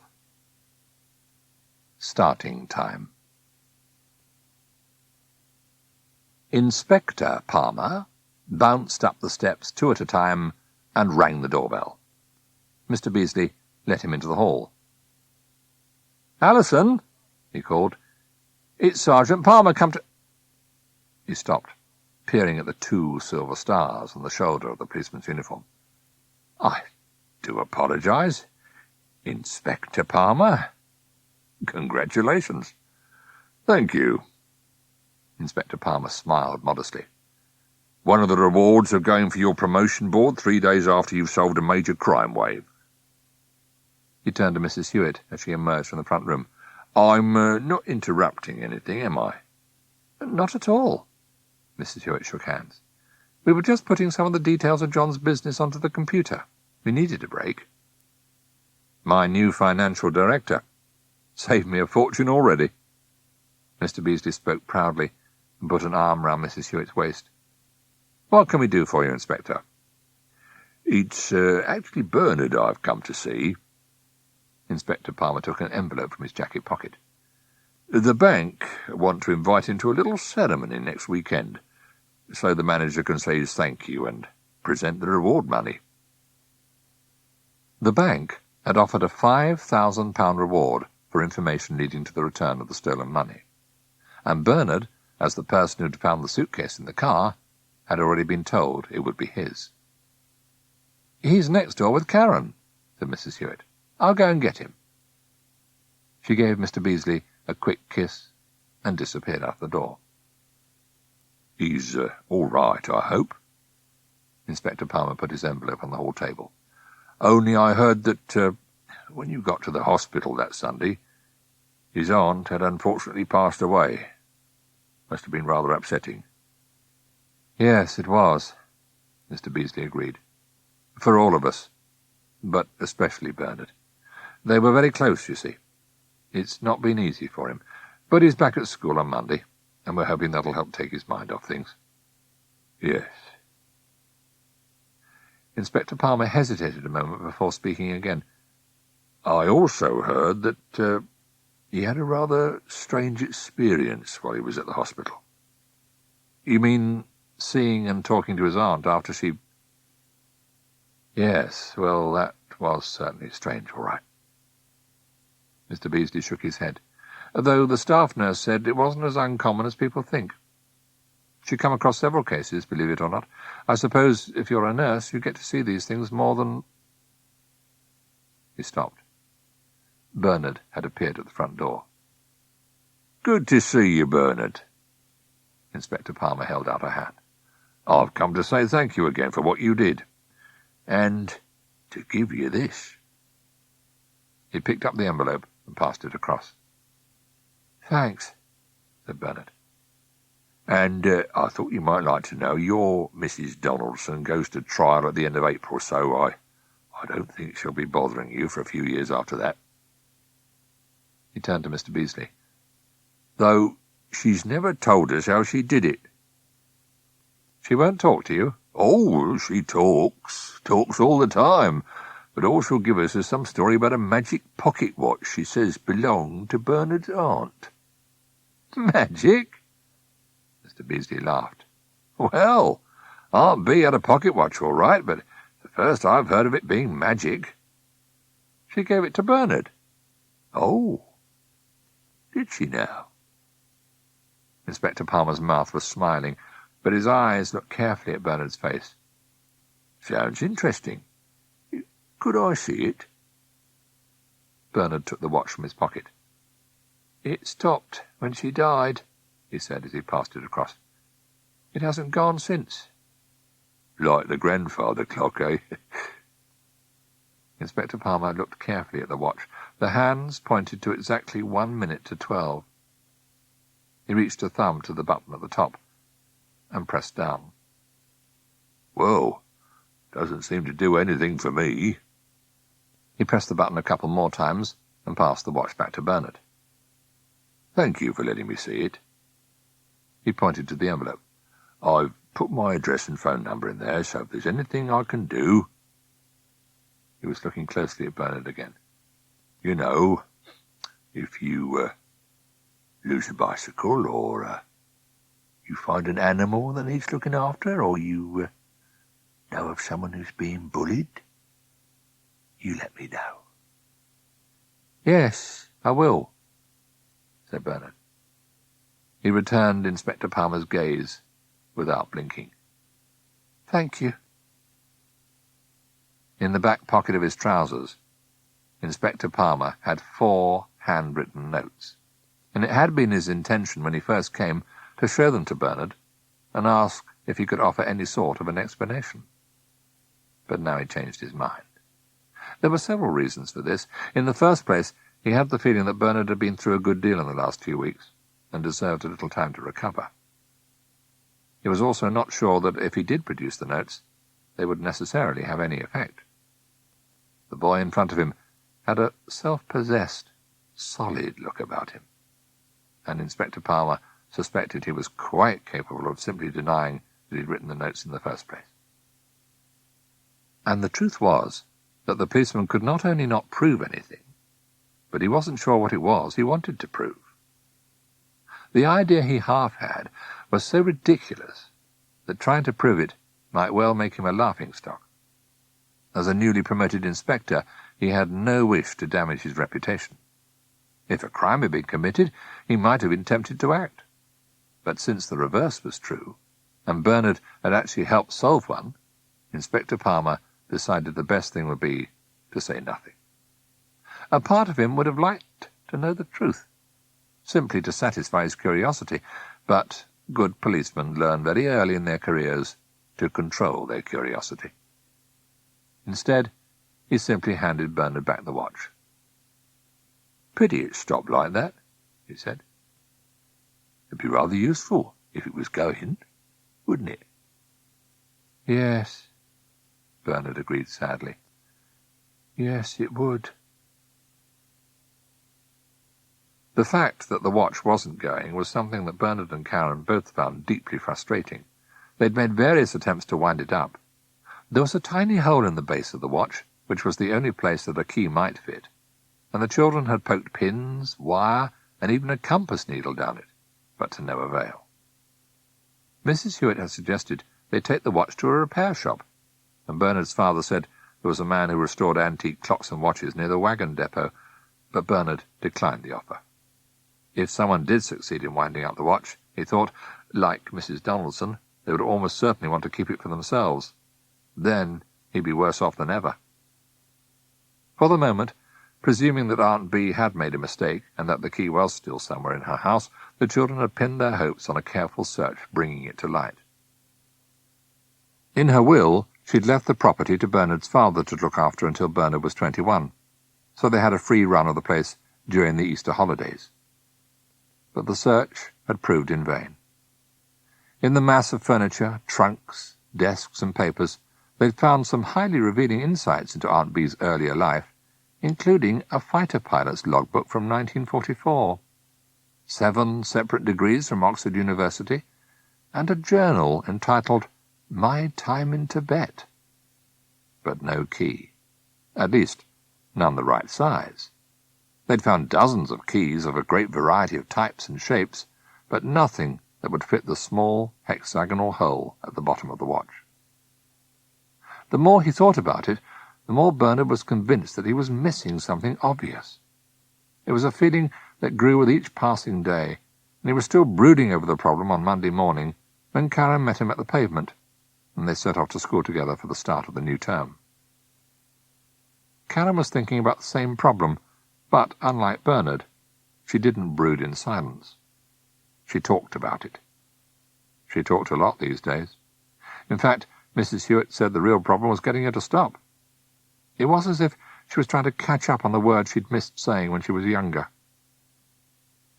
"The thing that puzzles me," she was saying, her cello case dragging along the ground as they turned into the school gates, "is that, the way you describe it, she was so definite. She told you she'd given you the key. She definitely said that's what she'd done. Why would she say something like that if she hadn't?" Bernard grunted. "I suppose she could have been confused." Karen pushed open the main school doors and led the way inside. "After all, she was dead when she said it. Did she sound confused to you at all?" "No." Bernard shook his head. "But I know she never gave me a key. The only thing she ever gave me was the watch. I can't understand it." Miss Pico, looking taller than ever, was passing the coat room, and her eyes lit up as she saw Bernard. "Ah, the very person I wanted to see. You had a good holiday, I hope?" Their form mistress didn't wait for a reply. "I put a list on the board asking anyone who wants to be considered for the cricket team to sign up. Frankly, we could do with someone with your ball skills, Bernard. As a fielder, wicket-keeper, maybe." "That's very kind of you," said Bernard, "but I'm not sure I'll have the time for team sports this term." "Oh." Miss Pico's face fell. "Well, it's up to you, of course, but do think about it. Let me know if you change your mind, eh?" "That's not entirely true, is it?" said Karen as she and Bernard walked down the corridor to the music room. "What?" "When you said the only thing your aunt ever gave you was the watch." Karen paused in the doorway. "I mean, if you think about it, she gave you lots of things. There was the bottle of iron tonic. In hospital she gave you the grapes and the chain for your watch. There was the notebook for the moths. I know none of them were the key, but maybe if you went over everything you did together—" "Welcome back, you two." Mr Tree was striding towards them on his way to the staff room. "I hope you don't mind, but I put you both in for the maths competition on Thursday." He beamed at them as he swept past. "I think with you two on the team we should wipe the floor with the opposition. OK, good to see you back."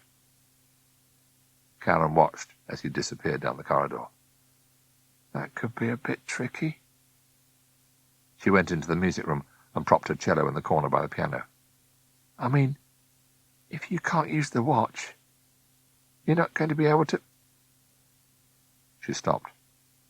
Bernard was clearly not listening. He had followed her into the room and was feverishly emptying out his pockets onto a table. What is it? What's the matter? The chain. Bernard had taken out his watch, a handkerchief, several sweets, and a pencil sharpener. She gave me the chain, didn't she? Abandoning his pockets, he picked up his schoolbag and tipped it up. In the pile of books, papers, and pens, there was the watch chain.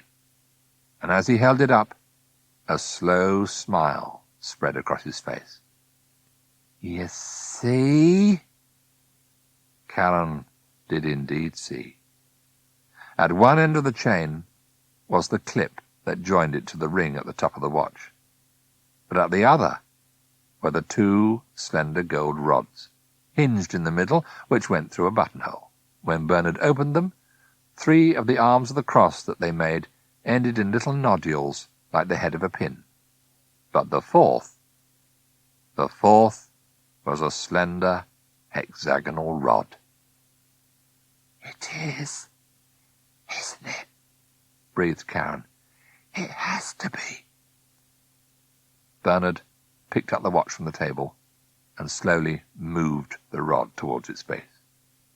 At the last minute, like a needle moving towards a magnet, it was drawn of its own will into the hole and almost immediately started to turn.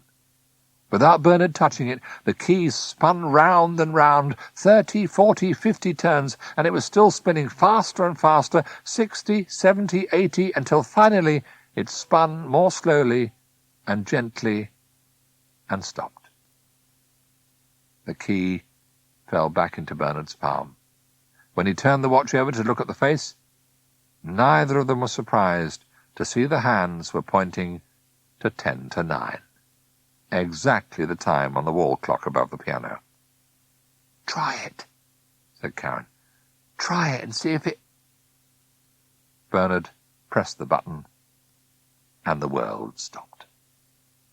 Beside him, Karen stared unmoving at the watch in his hand. The curtains at the window no longer fluttered in the breeze, but hung motionless in the air. Outside, the children coming down the path were frozen in their tracks. There wasn't a sound to be heard from anywhere. He'd forgotten how peaceful it was, Bernard thought, as he walked slowly out to the playground. How restful and calming it was to be in a world that was completely silent and still.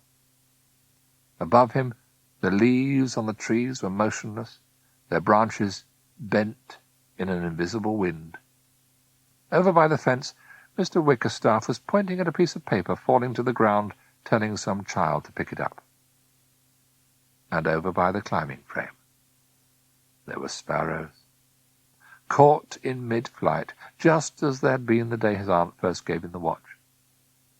A good deal had happened to him since that day, he thought. The football, the maths test, going into hospital, Karen, Mrs. Donaldson, his aunt falling ill, and so much had happened. Yet, in an odd way, it felt like the beginning of an adventure rather than the end. He took a deep breath and gazed happily at the scene around him.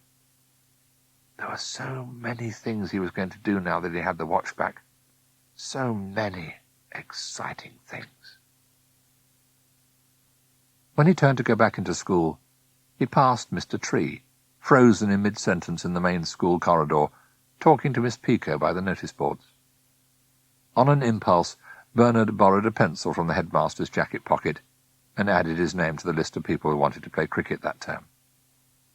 Then he saw another notice next to it, asking if anyone would like to play tennis, and he wrote Karen's name at the top. Finally, he went back to the music room and pressed the button on the watch. "Still works," said Karen. "Go on, try it." "I just did," said Bernard. And it's fine. Everything's fine. Pulling up a chair, he smiled happily as he passed the watch to Karen, who pressed the button and disappeared. An instant later, she was standing on the other side of him with a plate of chocolate cake and some crumbs on the side of her mouth. That is so good. She sat down in the chair beside Bernard with a contented sigh. I've forgotten how peaceful it all was, you know? How relaxing. She put the watch carefully on the table in front of them and passed him the plate. They're doing fudge cake for lunch in the kitchens. Do you want some? We've got time. Thanks. Bernard took the cake, but didn't start eating. Instead, the two children sat there side by side for a while, staring happily at the watch, neither of them saying anything. Eventually, it was Bernard who broke the silence. I was thinking, he said. Yes? If Aunt Bee was right when she said she'd given me the key, she could have been right about the other stuff as well. What other stuff? Asked Karen. She said if I was going to use the watch properly, I had to know what it was for. And then she said it was for learning. Learning? Learning what? Yes. Bernard nodded. She said that was the first bit you had to work out. Oh.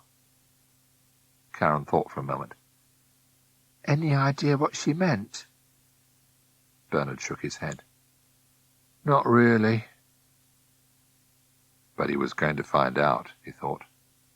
One way or another, he was definitely going to find out. He reached out to take the watch from the table and held it in the palm of his hand. After all, he had plenty of time.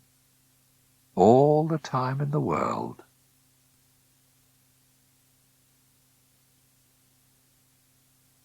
That was Bernard's Watch by Andrew Norriss, read by Clifford Norgate. We do hope you have enjoyed listening to this Chivers Children's audiobook.